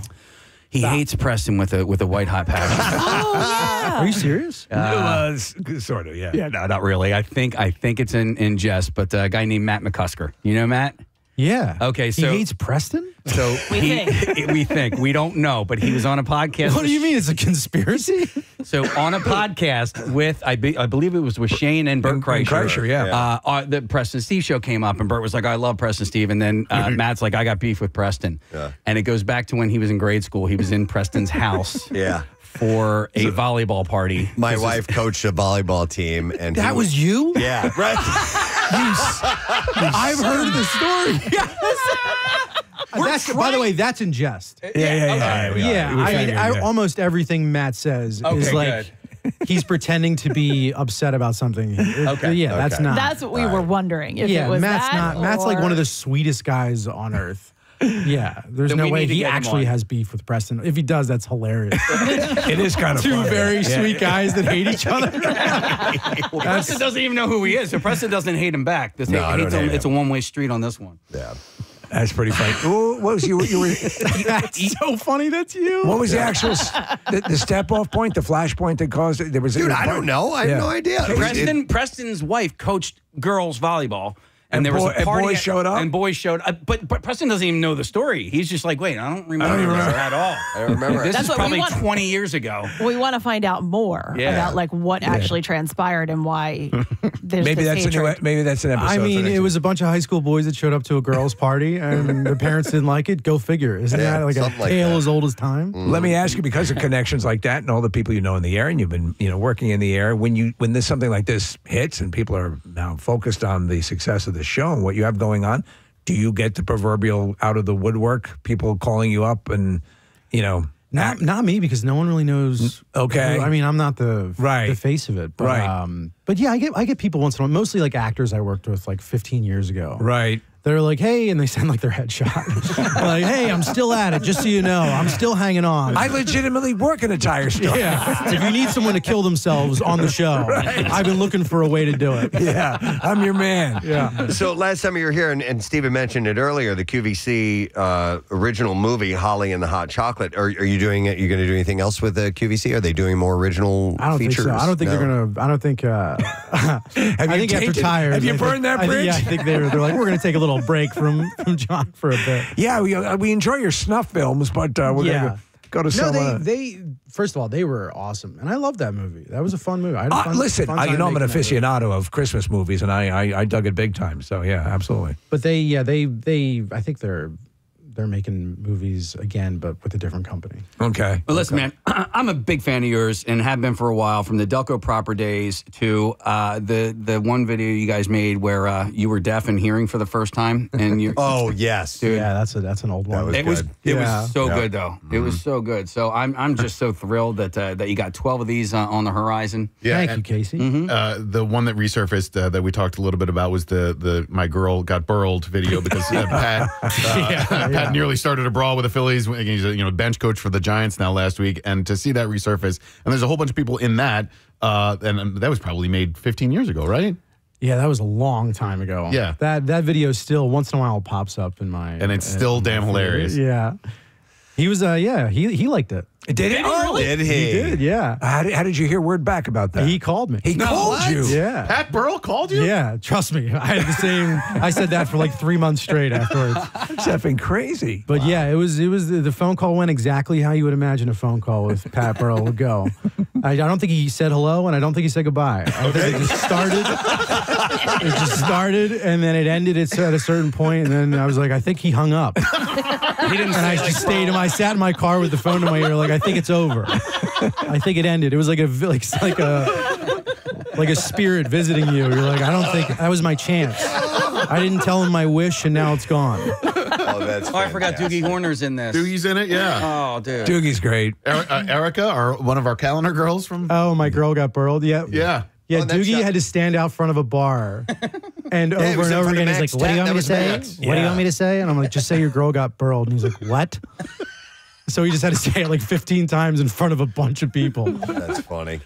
He's like a sex Godzilla, it says. A sex Godzilla that can't hit a breaking ball. I love it, man. All right, so the 12 episodes, and if you said it earlier, I apologize. When do you start shooting that stuff? Probably the fall. Okay. So we already kind of started writing, but yeah, second season's coming. Wow. So, and I'll just to more behind the scenes, when you're writing something like this, we know the Curb Your Enthusiasm scripts were kind of shells and you kind of insert. You guys are very improvisationally gifted, but obviously there's stuff that's pre-written. How much of a script ends up being, absolutely 100% what you're doing that's ending up as the episode? How much ends up the improv you're doing on set?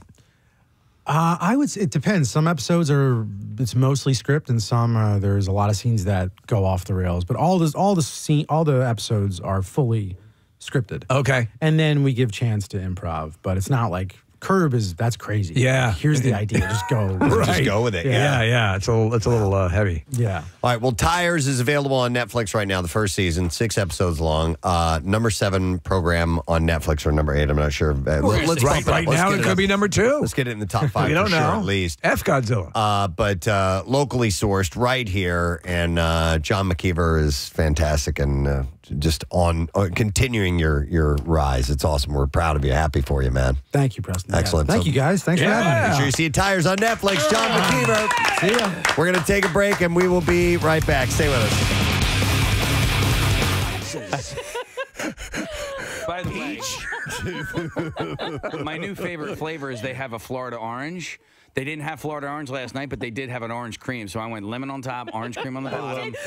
You thought about that? You thought about your mouth being discolored? No, it's just my favorite flavor. The lemon is that would be the best. So he's got these big, bright purple lips. What are you talking about? talking I'm just about? really cold. No, I just miss Prince.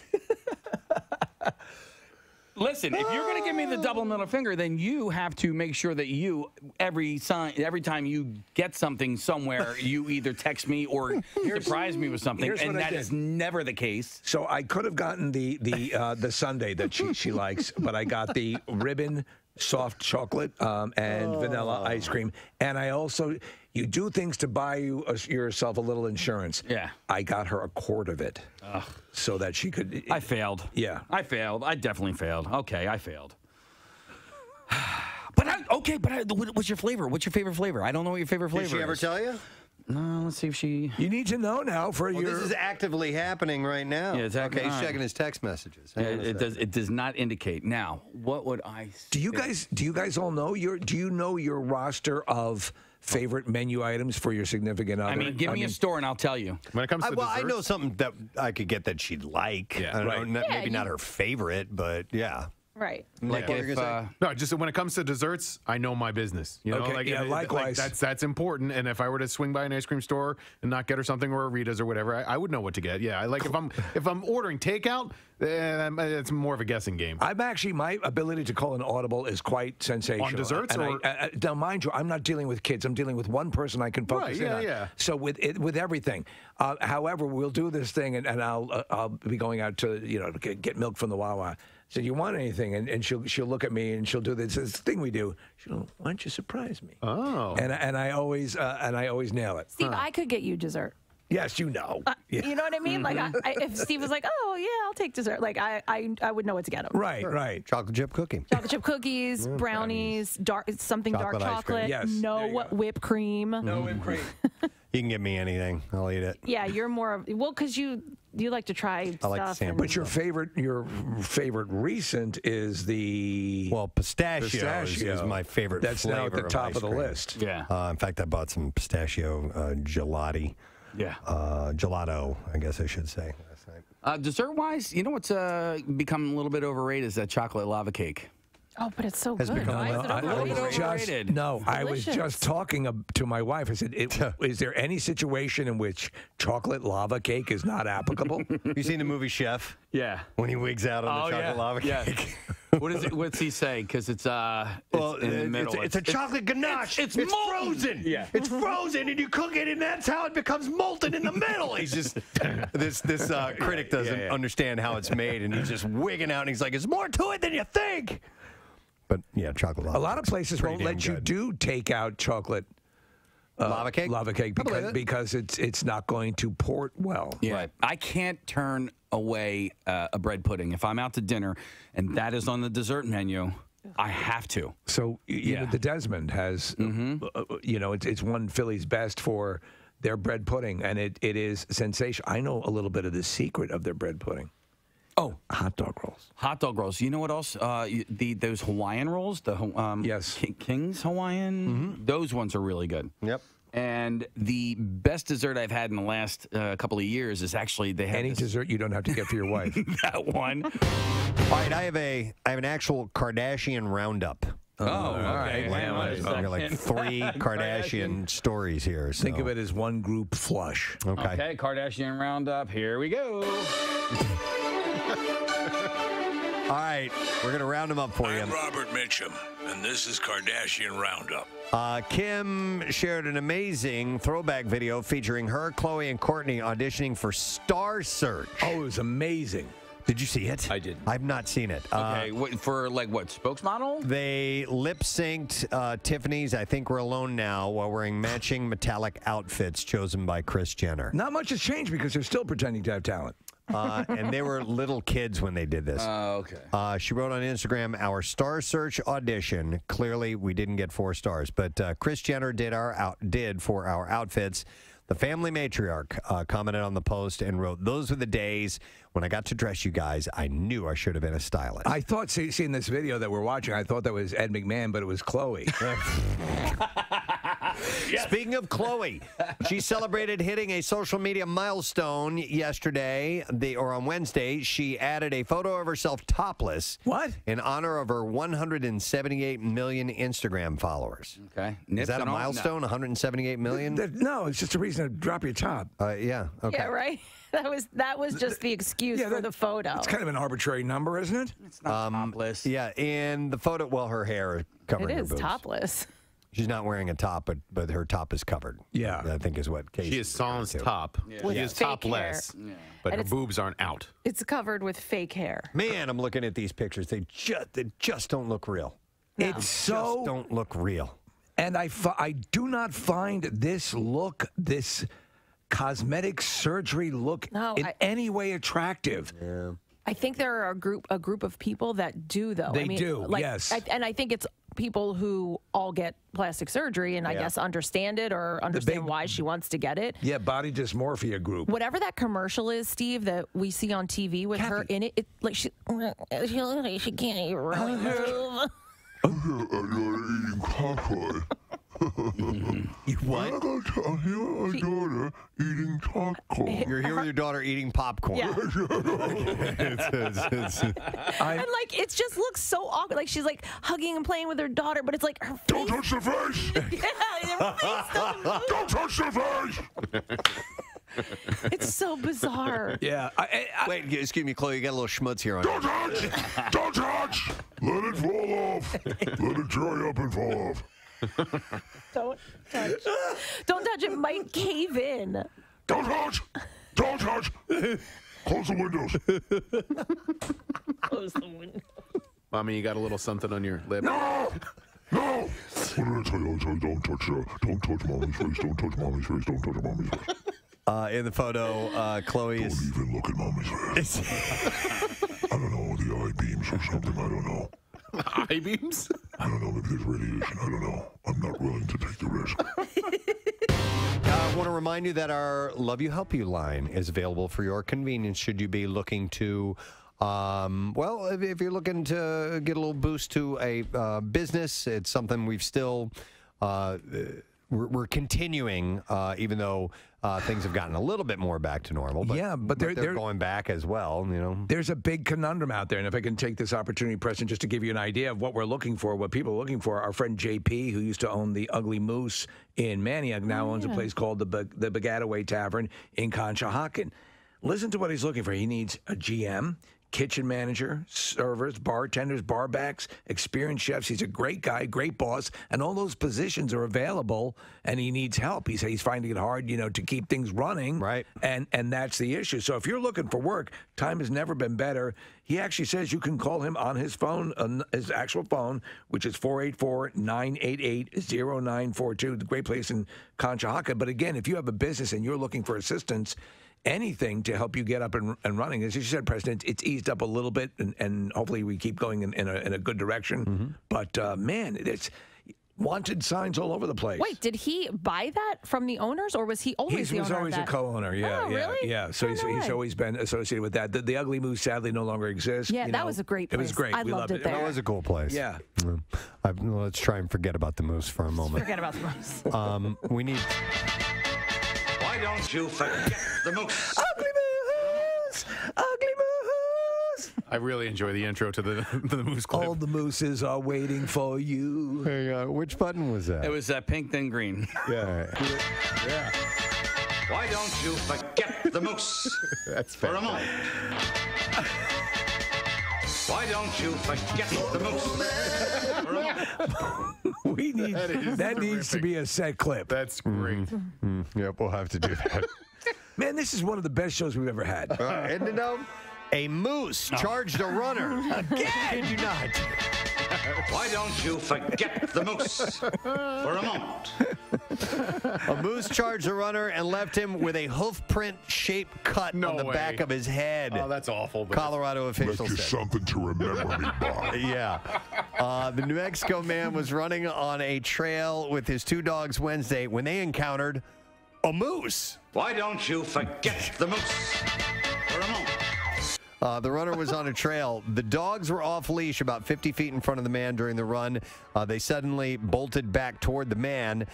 He stopped and saw the bull moose at about 50 feet. At that point, the dogs ran past him and left the scene. Yeah, they're out, dude. Yeah. They're checking out. You had a story, was it earlier this week or last week, about a woman being, stomped? Yep, exactly. The man took 2 steps towards the moose to see it better, and that caused it to charge towards the man. Why don't you forget the moose for a moment? The moose attacked the runner, giving him minor injuries, and he was taken to the hospital and released the same day. The sheriff said he was very lucky that his only injury is a hoof print-shaped laceration on the back of his head. You bet your ass. Moose attacks in Colorado are increasing.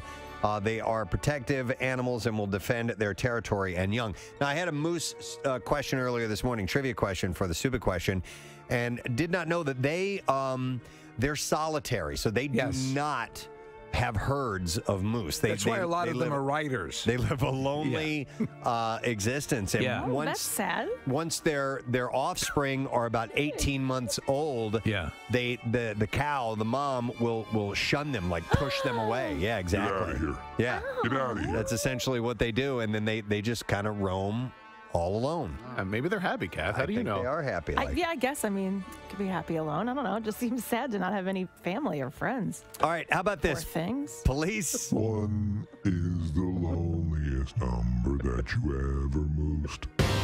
So we'll go through some stories here for you, starting with Zoe Kravitz and Channing Tatum. They are officially a couple. Yeah! Us Weekly has confirmed it. This comes after weeks of rumors. A source exclusively tells us of the actors Channing and Zoe are dating. They connected while working on their upcoming film, Pussy Island. Pussy Island. Yes. Yes. Which is, we have yet to... Into the Bizarre File, I need to do a couple of quick shout-outs. I got this from Sandra Kamensky, who is the Donor Services Manager at the Devereaux Advanced Behavioral Health Group, of which I'm part of their golf outing every year. And she wanted me to give a shout out to her husband, Ron. She said, I converted him to a loyal MMR listener. How about that? Now listens to your show every morning through the fancy thinking box and wanted me to give him a shout out when I have the opportunity. So here you go. That is for Ron Kamensky. And she said, thank you for your support from the Devereaux family. Devereaux group is amazing. Amazing group of people. So I'm happy to do that. Here's another one. It says, good morning, Preston and rest of the gang. My beautiful wife, Amanda, doesn't know it, but I'm using her phone to send you this email. Seeing if you could give her a nice, juicy shout out. She's been a fan since the Y100 days, as she reminds me every time I'm in the car with her in the morning.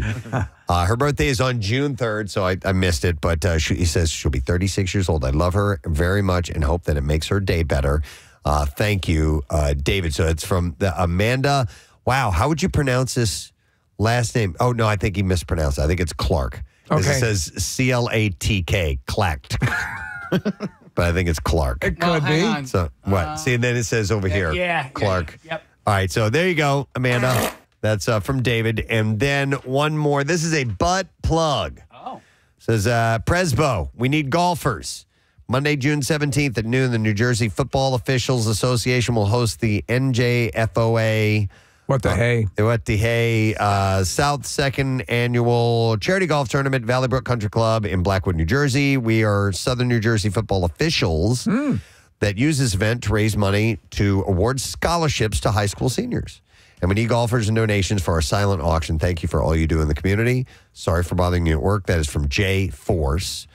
So if you can reach out to Valley Brook Country Club, you can find out that information. Do we have it on WMMR? Yeah, it's on the community page of PrestonandSteve.com as well. I think it's the 17th. Is that what you said? Yes, June 17th. Yep. Yes, thank you, there. Nick, for posting that. And, of course, as we always tell you, go and check that community page at WMMR.com because chances are there's something around your area. And chances are there's cheap booze there, too. Oh, and food absolutely. At a lot of these events, and it's usually for a really great cause. So, all right, we can now do the Bizarre File. WMMR presents Preston and Steve's Bizarre File. Brought to you by Delco Trim Light. Visit DelcoTrimLight.com to schedule an estimate on installation of the coolest permanent programmable holiday lighting system around. So this is a bit of a follow-up story, just to remind you of this. Investigators charge that a funeral home worker planned to use a body bag to smuggle a life-size sex doll out of the home of a man who died in his Nebraska residence. Right. Ryan Smith, 42 years old, was arrested in October for allegedly breaking into the Omaha apartment where the deceased man lived. At the time, Smith worked for Mid-America First Call, which handles removals, transportation, embalming, cremations, and ship-outs. Smith and a co-worker were dispatched to the apartments to collect the decedent's body inside the unit. And a sheriff's office noted near the body on the bed was a very real life-size version of an adult female. So it's one of these real doll type of things. Both of the males that the report goes on to say, both of the males that came to collect the body made comments about the sex doll found on location. Smith's initial entry into the apartment was with law enforcement personnel, subsequently locked and secured the home. Later that day, Smith allegedly returned to the residence carrying a body bag, telling apartment complex staff that he was acting on behalf of the sheriff's office and wished to collect the sex doll located inside the apartment for evidentiary purposes. Additionally, he was told that he was there to collect a stretcher that he claimed was left behind. After Smith was let into the apartment a second time, a management official discovered the unit's front door was deadbolted and latched with a chain across the door. Why? The complex representative confronted Smith, whose shirt was untucked and his pants were in disarray, and told him that no property could be removed from the dead man's home. He went in and he banged the doll. Don't mind if I do. As he was leaving a second time, Smith reportedly asked a janitor where the manager of the apartment building, when the manager left. The manager told cops that she, quote, feared that Smith was going to return to the complex and break in and steal the doll. A district court found that Smith unlawfully entered the apartment with a body bag, which is indicative based on circumstantial evidence that he had the intent to take the sex doll. Therefore, the court finds the defendant committed a substantial step and course of conduct intended to culminate in the commission of burglary. So, owing to our earlier conversation, do you think he washed the thing out before he had his way with it? I don't know. I don't know.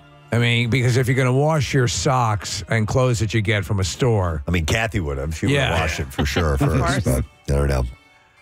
A jury was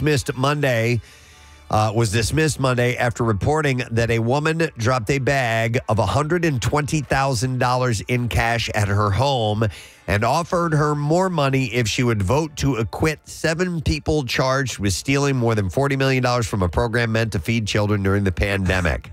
So this is about as blatant witness tampering as you can get to trying to buy off a jurist. We'd like to purchase your vote. Assistant U.S. Attorney Joseph Thompson said this is completely beyond the pale. This is outrageous behavior. This is the stuff that happens in mob movies. So these 7 are the first of 70 defendants expected to go on trial in a conspiracy that cost taxpayers $250 million. 18 others have pleaded guilty, and authorities said they recovered about $50 million in one of the nation's largest pandemic-related fraud cases. The 23-year-old juror said that she immediately turned over the bag of cash to police. She said a woman left it with her father-in-law Sunday with the message that she'd get another bag of cash if she voted to acquit. Man. Wow. They're clearly still flush with cash. The defense attorney told the judge that the bag of cash is a troubling and upsetting accusation. Give that here. Before allowing the trial to continue with more closing arguments, the judge questioned the remaining 17 jurors and alternates, and none reported any unauthorized contact. So pretty wild. Yeah. That type of thing will, occasionally happen, but that was blatant. Here's another follow-up story for you. A Michigan man whose license was suspended when he appeared from court on a Zoom call while driving says he's extremely embarrassed after the colossal blunder went viral on social media, asking, "What was I thinking?" So Corey Harris said, "It's very embarrassing." He said, "With the type of ties that I have with the church and the community, it's very embarrassing." Harris faced a misdemeanor charge from 2 years ago when he was accused of driving on a suspended license. But when he showed up on a Zoom for a hearing in the matter 2 weeks ago, he used a cell phone to join the session virtually from behind the wheel of his car. The judge, Cedric Simpson, widely known for his no-nonsense approach, immediately became puzzled as he noticed Harris was operating a moving vehicle. The judge called out the violation as Harris pulled into the parking lot of a doctor's office. Now, Harris sat speechless for a moment at the driver's side seat, realizing he was in an impossible position with the judge, who revoked the man's bond on the spot. Harris reported to jail and spent 2 days behind bars. Now, Harris claimed that he was on the road due to a family emergency and trying to find help for his wife, leading to his awkward moment in court. He said, "What was I thinking? I was thinking about getting my wife medical help. That's what I was thinking. I wasn't thinking about the fact that I got a suspended license. I don't care about all that." Harris said that he should never have been charged with driving on a suspended license last fall, attributing the mix-up to Saginaw friend of the court, which I don't know what that means. They were supposed to have been lifted 2 years ago, but they didn't, he said. Harris's license was first suspended in 2010 due to unpaid child support in Saginaw County. Court documents indicate a judge lifted the suspension, permitting him to drive again. However, the paperwork never reached the Secretary of State's office, and as a result, Harris' license remained officially suspended. So he thought that it wasn't suspended. That it was suspended. So I he's don't know. blaming a clerical error? I don't know if he's got a leg. I don't know if he's got a leg or not, but we will have to wait and see. But nonetheless, it's a follow-up to what he had to say about that. All right, and then one last thing. Do I have time for one last thing? All right. A Russian supermarket mogul's offer to compensate anyone who is sickened by his chain's products with $11,000 backfired when people began actively trying to get food poisoning for their payday. Wow. After at least 18 people were hospitalized from allegedly tainted goods sold at Zinmart recently, the founder, Ivan Zakhenko, made the pledge. However, he was soon inundated with dubious claims and reports of customers licking eggs inside the store to guarantee getting sick. That's insane. And by the way, food poisoning, I don't care how much money. No way. Zachenko has now been forced to clarify that only the original 18 would be eligible for compensation, while sternly warning, please don't lick the eggs. It's dangerous. That is what I have in today's Bizarre File. All right, we'll take a break. We'll come back. We'll pose a question to you and give away a prize with that. Lesson, question, trash, music news on the way. Oh, and Kathy, I need a number caller for the secret text word, please. 8. All right, let's take the 8th caller at 215-263-WMMR. See if you know the word. We'll come back in a moment.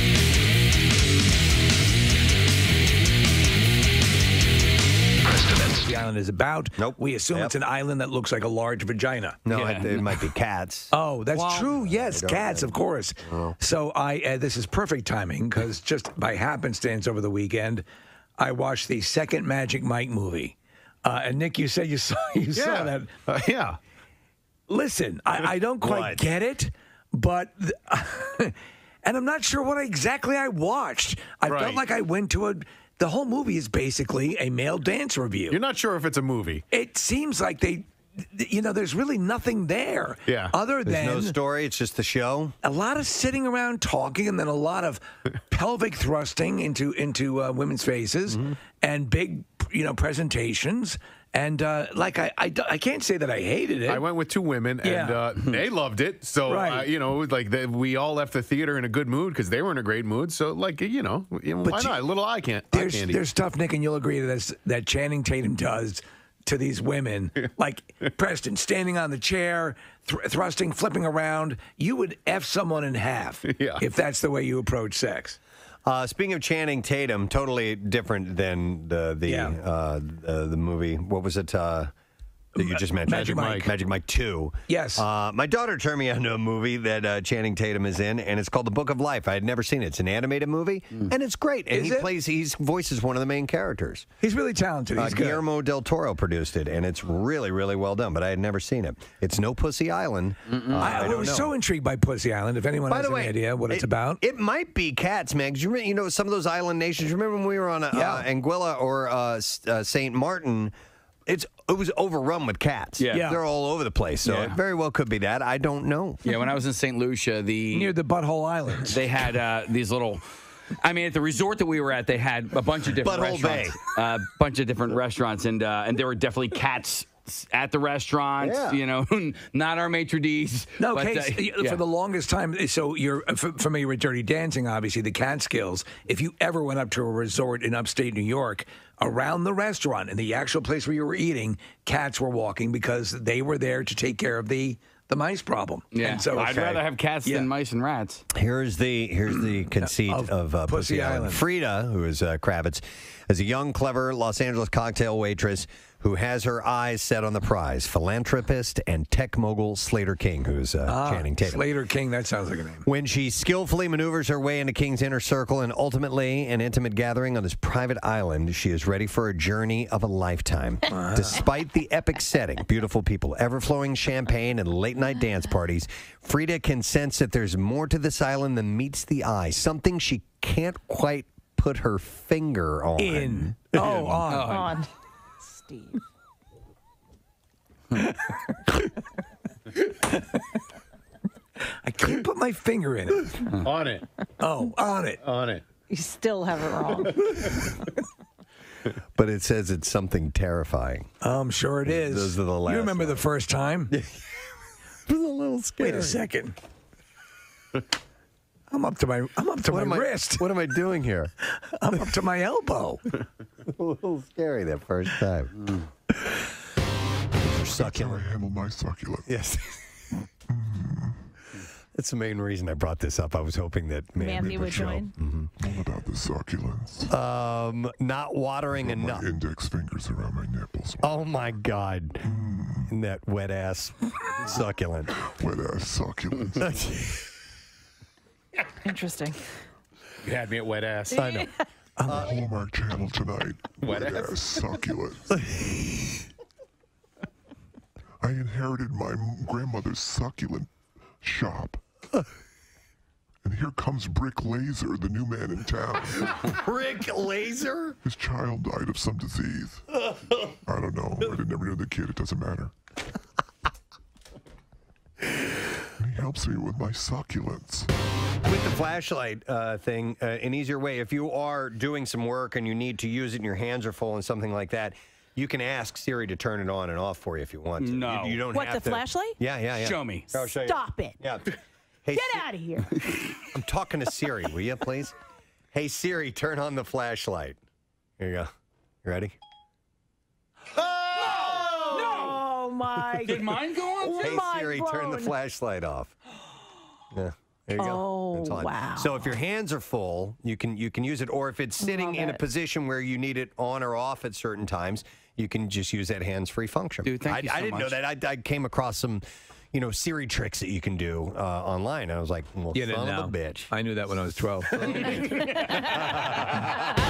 A historic milestone has been reached by writer-director Nia DaCosta. She is the first black female director to have a film debut in the #1 spot in the U.S. box office with Candyman. Nice. She co-wrote the sequel to the original 1992 horror film with Jordan Peele, casting all black leads and addressing elements of racism throughout the film. The movie is also the second highest grossing 3-day opening for a black female director, right behind Ava DuVernay for A Wrinkle in Time.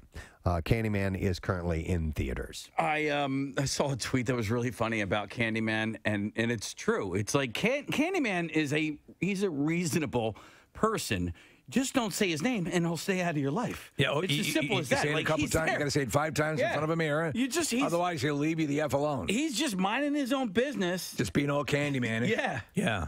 And then you say his name, and then why now I got. Well, you wanted me. But why does that bother him so much? Well, I don't know. I don't know. Well, he's got issues. I mean, he's he not says, innocent. Keep my name out your mouth. Is what he said. That's basically it, man. So, but if I were to say your name 5 times, you wouldn't come and kill me. No, Well, it depends he on would how give you a say kiss it. on the forehead. Yeah. That's right. Go ahead. Go ahead. Say my name 5 Casey times. boy, Casey boy, Casey boy, Casey boy, Casey boy, Casey boy. I think I said 5 times. I just got a kiss on the forehead.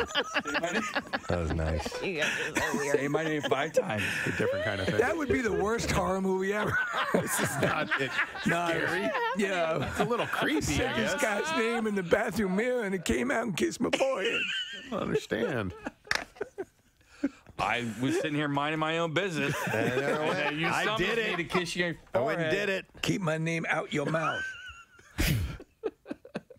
Well, that kind of made my day. You know, it honestly did. So thanks, pal. I Well, I appreciate was just relaying the legend. But right now, it's Peanut butter jelly time. Peanut butter jelly time. Peanut butter jelly time. all right. So yesterday, how did this even come up? I forgot. Well, Steve sang his jingle, and then you guys that's commented right. on Peter Pan, Yeah, and I it's- said Peter Pan is an inferior peanut butter, and Preston, you took umbrage with I that took statement. offense to that. Yes, which you grew up on it.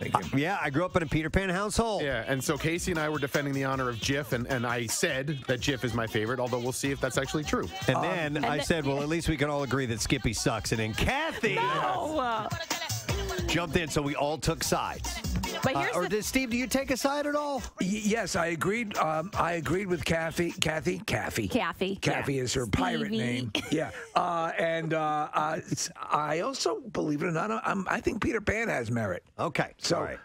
I'm kind of Switzerland in this because I think everything has merit. Here's the thing for me. I think I'll definitely be able to identify the Skippy, but I honestly don't eat any other peanut butter but that, so I don't know if I'll be able to decipher between Peter Pan and Jif. I don't think I've ever had Peter Pan. So, all right. So here's what I'd like to do. I'd like to see, A, if you can identify what it is. Right. Okay. And B, rank which you think is the best All right. one. So Okay. we have. I think we have all peanut butter's great. Yeah. I do too. I'm know? a big. I can't ever remember saying, "Oh, that's terrible peanut butter." Except maybe some of the natural ones. If you're really in the mood for the super sweet peanut butter, it can be a minor letdown. But I do like those too. And by I the way, do. the 3 spoons that we have here, fortunately, only equal like 1,000 calories. Oh my God! Good, Peanut butter is insanely high in calories. It's great for protein. Yes. It's great for if you're just gonna stop at like half a spoonful. Yeah. That's fine. No one does. Yeah, but who can do And so that? you have 45,000 calories. I think like a tablespoon is like 80 calories. Yeah, Kathy. yeah. Or maybe Oh, more, no, maybe it's like more than- 110 or something. Yeah, it's a lot. Here's the deal, and I don't want to besmirch peanut butter. I hope peanut butter's not listening right now, but I think peanut butter is only good when it's accompanied by something else. Milk? Peanut butter I don't by agree. itself. This is my opinion. Yeah. Wednesdays, we do this little thing called the secret text word. And we have you text in the word secret. Then we send a word back to you. And then we say, hey, call us in later on. Designated caller. Tell us what that word is. Win a prize. We have that number caller on the line. We were looking for number 8. It's Maureen, everyone. Good morning, Maureen. Good morning, guys. How are you? Awesome. Maureen, if you lay that secret text word on us, we have a prize for you. What is it? It is fluffy. Fluffy. That's correct. Yep, hang on, Maureen. We're going to give you a pair of tickets to the International Sumo League Presents World Championship Sumo Saturday, June 15th at Hard Rock Atlantic City, live at Edis Arena. And we also have a random texter, of which we're giving the same prize to Hazel Hulper, I think is how you say her name, Hulper from Feasterville. And Hazel is also going to get those tickets. I took my kids to the World Sumo Championship thing years ago at the Wells Fargo Center. We had a blast. Yes. It was so much fun. They do this really big presentation and high drama, right? Yeah, everybody. Yeah, it's high drama, definitely. So we have other chances for you to win that, I think, later on this week. Yes, too. we do. All right, so what are we going to give away now? Lesson question. We have a pair of Maury's Pier same-day ride and water park combo tickets to give away. And I think we need to ask this question. Bald eagles are akin to which kind of ball? 215-263-WMMR. You had to have heard it earlier this morning. Let's see if you know the answer there. Bald eagles are akin to which kind of ball? 215-263-WMMR. If you know, by all means, call us now because we've got a prize on this end. The trash business is a gold mine. 93.3 WMMR with Preston and Steve's Hollywood Trash. All right, brought to you by College Ave. You can experience a better way to pay for college at collegeave.com. Apply for a college loan in minutes and be on your way to a bright future only at collegeave.com. What's going on this morning, Steve? Well, Adam Lambert promoting his new EP called Afters, which he says is guaranteed to make you horny. Lambert debuted the first song called Lube, which apparently will be followed by Smell This and Butt Juice. Oh my God. 9 months after Starlink, you mentioned this, Preston, brought the internet to the remote Amazonian tribe called the Marubo. Tribe elders are claiming many of them have become addicted to pornography. In fact, many Marubo women have begun using electric eels as dildos. Oh my God. And finally, Cher gave a moving speech during a hand and footprint ceremony for Cyndi Lauper at the TCL Theater in Hollywood. However, tragedy struck when the 78-year-old Cher's hands and feet ripped off in the wet cement. That's your Hollywood Trash. All righty. Let's see if you know the answer. Bald eagles are akin to which kind of ball? 215-263-WMMR. We will go to Brian, see if we can get the answer. Hey, Brian. Morning, bud. Kathy's a dumb bitch. It's well known. What kind of ball are we talking about? Is it a Brunswick bowling ball? It is. Yeah. You are correct. Hang on.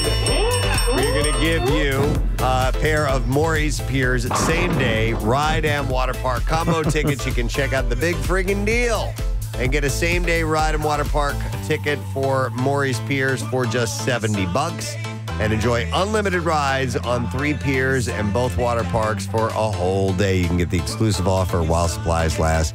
WMMR.com/deal. Now, Preston and Steve's Music News on 93.3 WMMR.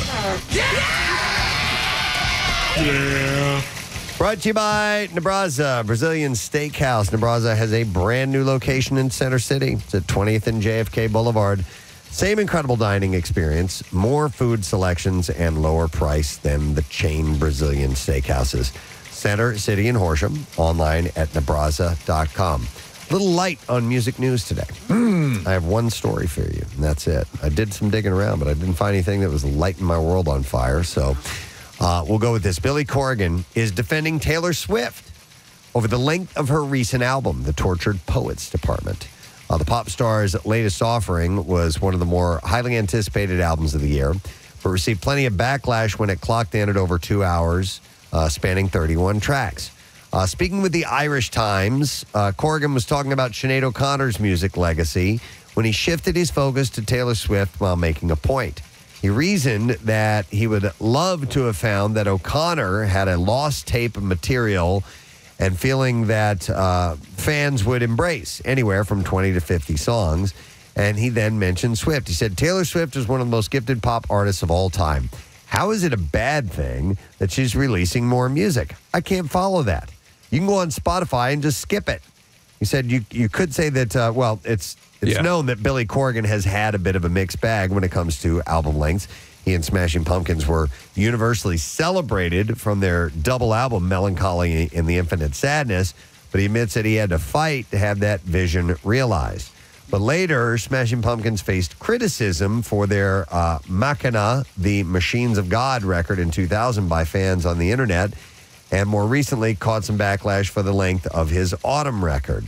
He said, people complained about the length of my last album, Autumn. And I thought, well, just go make your own playlist. Just listen to the record one time, rag over the 6 or 10 songs you like, and make your own record. Why is this? He said, why is this such a strange concept? No, he's sort of right. Yeah. The only thing I could see being pissed off about is if you buy an album or record, whatever, and it's very short. But then there's EPs. I mean, you can consume it any way you want to. Yep.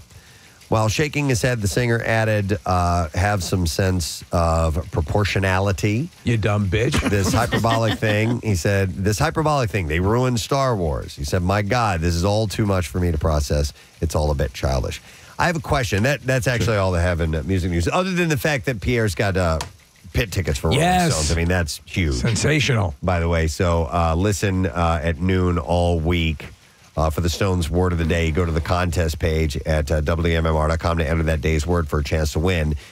Each day's word is another chance to win the pit tickets. There's contest rules available and everything you can get at WMMR.com. But I have a question about this, and maybe you can tell me there's a way or not with say, Spotify. You're making a playlist. Right. There are some songs in the world of rock and pop music, actually any genre, where on albums, one track must be followed by another track. And by must be, I mean they're almost the same song because they run so tightly together that you're so used to having them flow together that it just, you can't break them up.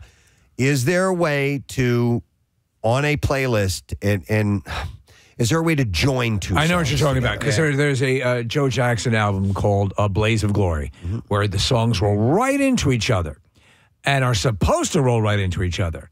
So there were times when it didn't do that, but I found that if I say play album, the Blaze of Glory, it will do that. Yeah. Yes. So if you play the whole album and play the tracks in sequence, then you can get that. But there, for an example, there's Robert Palmer does a song called Sneakin' Sally Through the Alley and Put On Your Sailing Shoes. There's 3 songs. Right. Like there's not even a clear break between the songs. They are part of the same suite of sorts. So they artificially break them? They break them up as separate tracks. And I don't know, the 3 of them need to be together. It's essentially one song in 3 parts, but they're technically separate tracks. Did they do that for the Beatles medley? On Abbey Road. Yeah. You know what? I would assume they do. Because those are different tracks, right? Yeah. I believe they do, Nick. On Apple Music, if you play on Apple Music, will it do the same? I think so. So like the Grateful Dead, China Cat, Sunflower, I Know You Rider, those are always played in sequence.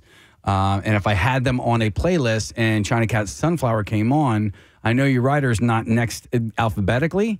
And so it wouldn't. And I don't know how to do that, Preston. Yeah. They should do that, and they should make it like very easy for you to do that. It must be difficult to do, I guess. Probably. Yeah. If you play it obviously off your own library on your computer, you can get that to happen. Yeah. But I mean, that's a lot of work. Because most times if I do want to listen to a playlist, I will pop in, let it play randomly. I want random selection. I don't want the order that I put everything in, because sometimes I put them in an order of, hey, here's 5 songs from the Beatles and here's 8 songs from whatever band, and I would rather have them mix up and play. So, all right. I didn't think we'd get a definitive answer. Son of a bitch.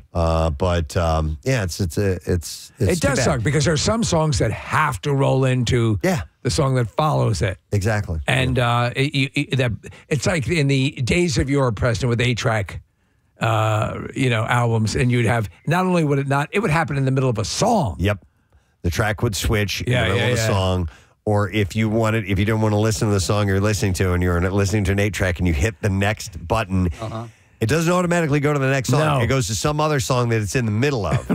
It was really weird how 8 tracks worked, but you were kind of screwed. So, all right, anyhow, a little vent there. We're going to take a break. We'll come back in a second. When we return, we wrap up the program. Letter of the day for the word of the week. Stay with us. We'll be back in just a moment. Butter needs something else to shine. Some type of bread. No, some type of, well, maybe bread, yes, but I don't even like peanut butter sandwiches, but like a jelly, a honey, a pretzel. I can do just peanut butter on an English muffin, on a piece of toast. Absolutely. Stuff like you could put it, so especially when you have it on a fresh out of the toaster. Yes. And it melts. Yeah, we're looking at the calorie. That's 2 tablespoons. That's 2. Two tablespoons, 188 About calories. 90. Yeah. Okay. Yeah. All right. So we have a clear spoon. Casey, give me some music because we're just going to be sitting here smacking our lips. Peanut butter jelly time. People are going to hate that. All right. So try the white spoon. And which one first? Clear. Clear? The clear. Yeah. Right. Do you have your scoring sheet? I do. Yes, I do. All right. Now, if you're one of those people that hates the sound of smacking lips, you're going to hate this. You're going to absolutely detest this. If you believe in peanut butter, clap your hands. Is it? Can we comment, or is this a contest? I think I know what that is. No, it's a contest. Don't comment. No comment. Okay. Okay. I think I know what that one. I think I know what that one is too. All right. When you're done. Wait. We don't have any palate cleansers either. So. Oh, I do. Well, I got water. You got water. Yeah. Can I tell you, I know which one is my Skippy before I even taste it, just by the look of it. Really? Yeah. All right. I'll be impressed if that's Kathy, the case. that's how I felt. Now I'm about, try... not about Skippy, but about Are we you. doing 1 to 10 or 1 to 5 for rating, numerical taste? Yeah, I think I'm going to have to go through all 3 of them before I decide which one I like best. But 1 to 10, is that the? Let's do 1 to 10. All right, now white spoon. Mm-hmm. All right. Oh. Okay. God, it's all good. Okay. Also good. Oh my God, I got too much in my mouth now. Yeah. It You hear that can in porn movies. be like a full-on paste. All right, I think I know what that is. Okay. I may change my answer, but You can. We just have to when we do the final tally. All right, and then I'm gonna turn this music up so people don't hear us going. This is a lot. This is a lot harder than I thought. By the way, I want you to know that I wrote down my Skippy answer before I even tasted it. All right, just on site. All right, we're doing the yellow spoons now, correct? Yeah. yellow. Colored, whatever your color is. All right, mine's red. I'm like, oh no. To be honest, they all pretty much taste the same to me. I can't really clearly, definely pick out a difference between those, but I'm just jotting down. Skippy's creamier than the other 2. It is. Okay. That's what I think. Honestly. All right, now rate the taste. All right. All right, rate your taste here. Oh. 1 to 10? Yeah. Or should you just do 1, 2, 3? Which one you like best? All right, yeah, let's do that. Best to worst. 1, 2, and 3. All right. I've actually surprised myself. One being here. the best. I may be a changed man. Okay. I'm trying not to use my Penis? Your predetermined, my bias, my predetermined decision on what I was saying yesterday to influence. But if I'm wrong, that's a sign of a man looking to evolve. Well, I would like to. Life's about change, Steve. Okay. Yeah. So, real quick, do we want to say what we thought was the best tasting one first? No. Here's what I think the way we should roll this out. Now, Marissa's the only one who knows the answers. Right. I think we all say what we think number 1 is. Okay. And then she'll reveal what it is. And then we all say what we think number 2 is, and so on. Okay. And see if we get it right. All right. I thought number 1 was Jif. I too thought number 1 was Jif. I thought number 1 was Jif. Wow. So again, I don't know the difference between Jif and Peter Pan, so I went Peter Pan. Okay. And Nick? I thought number 1 was Jif. Okay. And Marissa, what is number 1? Confirming that number 1 is the clear spoon. Yes. Number 1 is the clear spoon. It's Peter Pan. Oh my God. Man. Oh my God. Oh my God. Mind blown. Dude, hang on, because. All right, never mind. Well, we'll find out at the end. All right. I think I know what you're going to say. Oh my God. All right. The world is upside So I was down. the only one that got it right, by the way. You were? Yes. Okay. Oh, you said you're right. Yeah. Kathy gets it. All right. So for the white spoon, the second one, I thought that was Skippy. I thought that was Peter Pan. Okay. I thought it was Skippy. Yep. Jif. All right. Skippy. And what is number 2? Kathy wins again. It's Jif. Oh my God! I identify tried Skippy before I even tasted it. I knew it by the look. Unreal. Wow. Okay. So that was Jif. That was Jif, and then the number colored- 3 I had is Peter Pan. And number 3 I had Peter. Skippy. Steve, Sorry. I had his Steve, you Peter and I Pan. had all 3 the same. Same thing. Yeah. So did I had the same as you, Preston, and I am just my world's upside down. I was wrong with what I said yesterday. Well, wait till you get to the taste. Yeah. Well, hang on a second. Wait till you get to the taste because then it's inverted my perception. All right, so hang on a second. So the colored spoon was Skippy?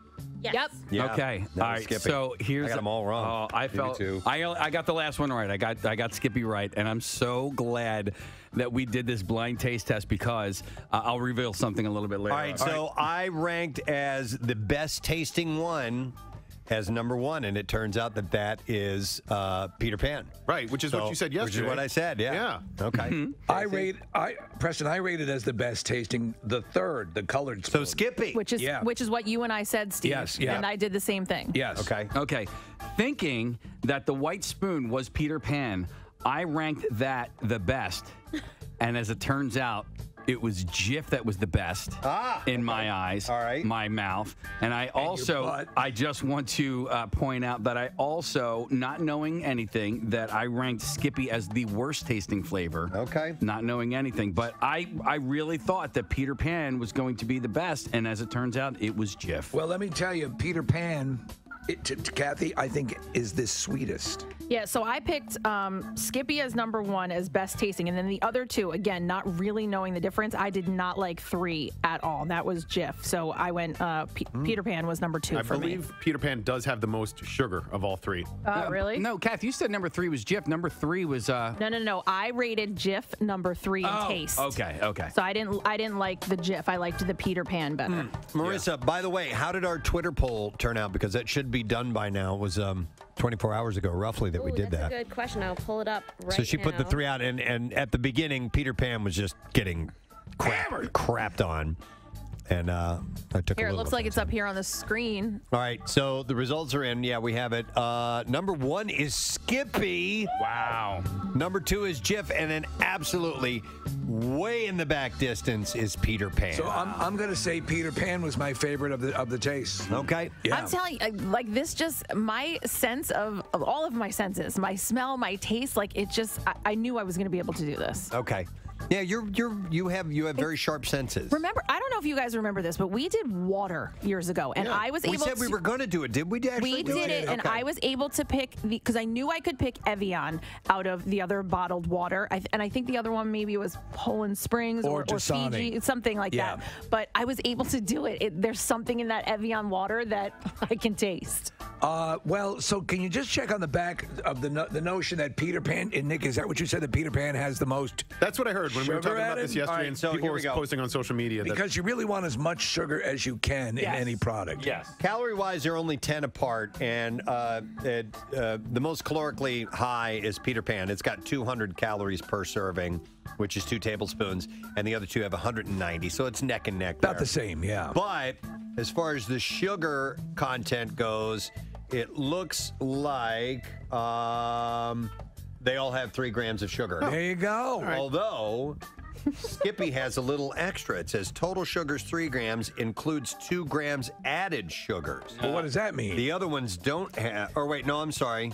Oh, yeah. They have it as well. I just didn't see They that part. all have added So sugar. it only has so they all have the same sugar. 3 grams of sugar, but with an additional 2 grams, which I would figure that to me is 5 grams. No, it says includes. So it's the 3 not. grams of sugar includes 2 grams of It's sugar. not like a natural sugar. But you never know. Colin, maybe some scattered showers today. High of about 28. No. I almost said high of about 28 degrees. I was looking at 10. It's going to be freezing. I was looking at 10:28 on the clock, and it came out that way. Oh, my goodness. Still not well. The high is about 85 today. And, we do have a chance of maybe some rain happening here and there.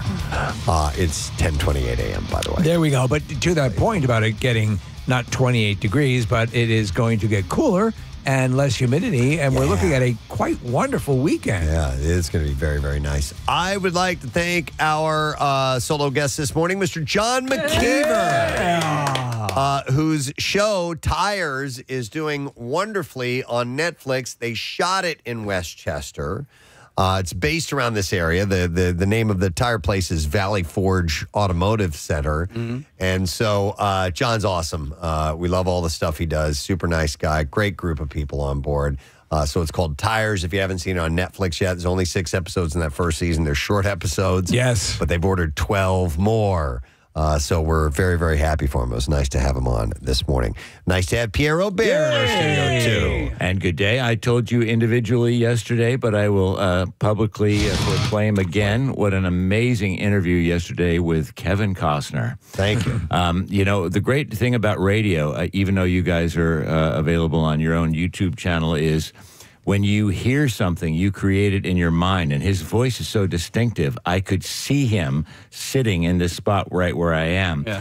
You know, and he's got such a rich history, and you know, your questions were so great. And Steve, your knowledge of the new program, I'm sorry, what's it called? Horizon. Horizon. Yeah, the movie, yeah. I mean, it totally made me want to see it. And then I mentioned this to you yesterday, Preston, when you said, if you could compare the DNA between the characters of... it was Roy McAvoy from Tim Cup and Jake in Silverado. Yeah. And I saw both those films, and I'm going, God, that's a brilliant question. You know, and then Nick referencing Field of Dreams, and that you're going to go visit, and then Kathy falling in love with him, and him loving, and then Casey even asking this great question, which you think about with super famous people. Yeah. What's it like to be out in public? Yeah. You know, because I think he had to have, you know, they had to sneak him in and out, you know, in a blacked out van. I remember hearing Brad Pitt interviewed once on NPR, and talking about when he was with Angelina Jolie, how they'd leave their mansion and they'd have to have 5 vans all blacked out, and they would be in one of them, all going in different directions, because, you know, you work all that time for all that money and fame, you can't even drive your Maserati downtown. You have to be in a, you know, Econoline van that's with blacked out windows, and one of 5, so the paparazzi don't chase you. So anyway, I mean, they were all such great questions. I just loved it. Thanks, man. We had a great. He was an easy guy to talk to. We were before we started him. We're sitting here talking about it. You know, he and I were talking about kids and driving, getting driver's license and stuff like that. I got a little video of that, and you do? Yeah, I tagged you. I posted it on Instagram, and I tagged you on it, Preston, and it was just him being a dad. Talking about how his kids are driving now, and it was very, for lack of a better word, relatable. And he's just, you know, it was a high point for all of us, Pierre. It was a really, really cool moment. So cool. Well, you had a phone conversation with him. We had, and it was a great interview. I remember sometime, and he seemed impressed. But it's one of many examples of artists of varying degrees who come on your program and are absolutely, you know, thinking, okay, it's going to be an interview. And then it's not an interview, it's a conversation. Right. And it's really, I mean, there's so many of them that, you know, I was thinking about John Travolta. This is the best chat we've had on this whole promotional tour for the film he was promoting at the time. So good, kudos. Likewise, and obviously you're no slouch in that department as well. But you want to say, you know, you're fighting a whole history of shows they've been to that are, you know, not that. So the goal is to lock in their memories. So the next time, as I was joking yesterday, we get the Pope on the show, you know, they'll bring him in here. Well, with bands, I mean, the most important question is, you get a lot of chicks on the road? I actually heard Dexter being interviewed, one of these chain interviews from The Offspring, and the previous interviewer from some smaller station, with no disrespect to him or that station, said, so, I mean, like in L.A., do all the bands, like, live in the same, like, street and stuff? And I'm going, did he really just ask that? And all the bands live on the same street. Yeah, and then, like, the same neighborhood, and so you can, like, go visit Metallica. And what did he just ask? And Dexter, to his credit, just went with it. Yes. You know, and oh yeah, we all live on the same street. You know.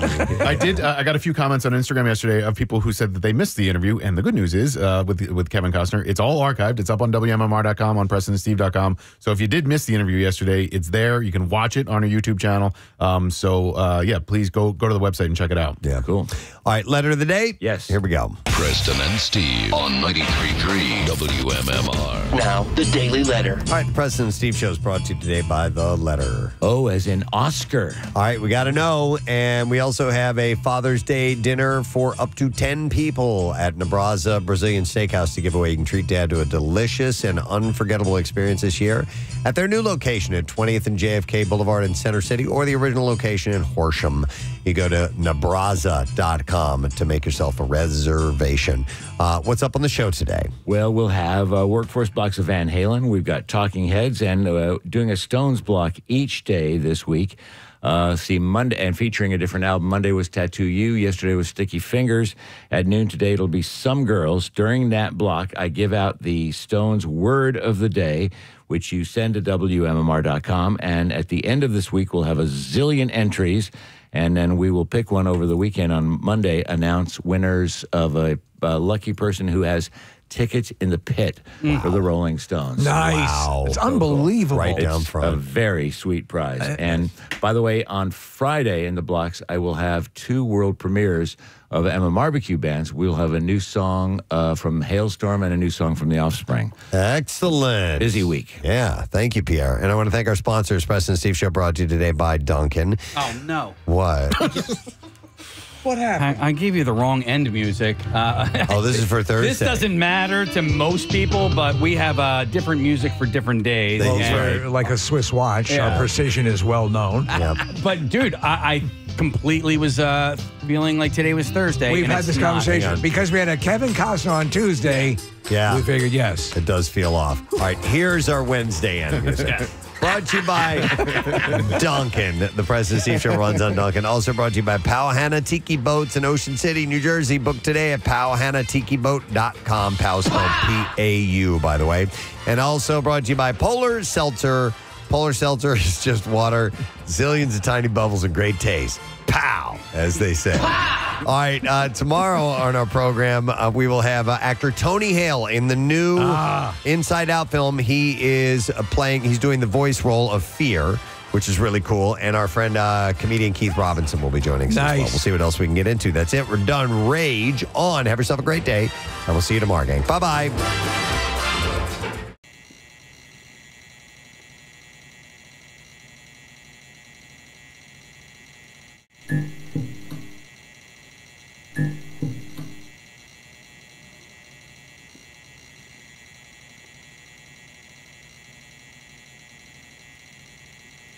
Mm-hmm.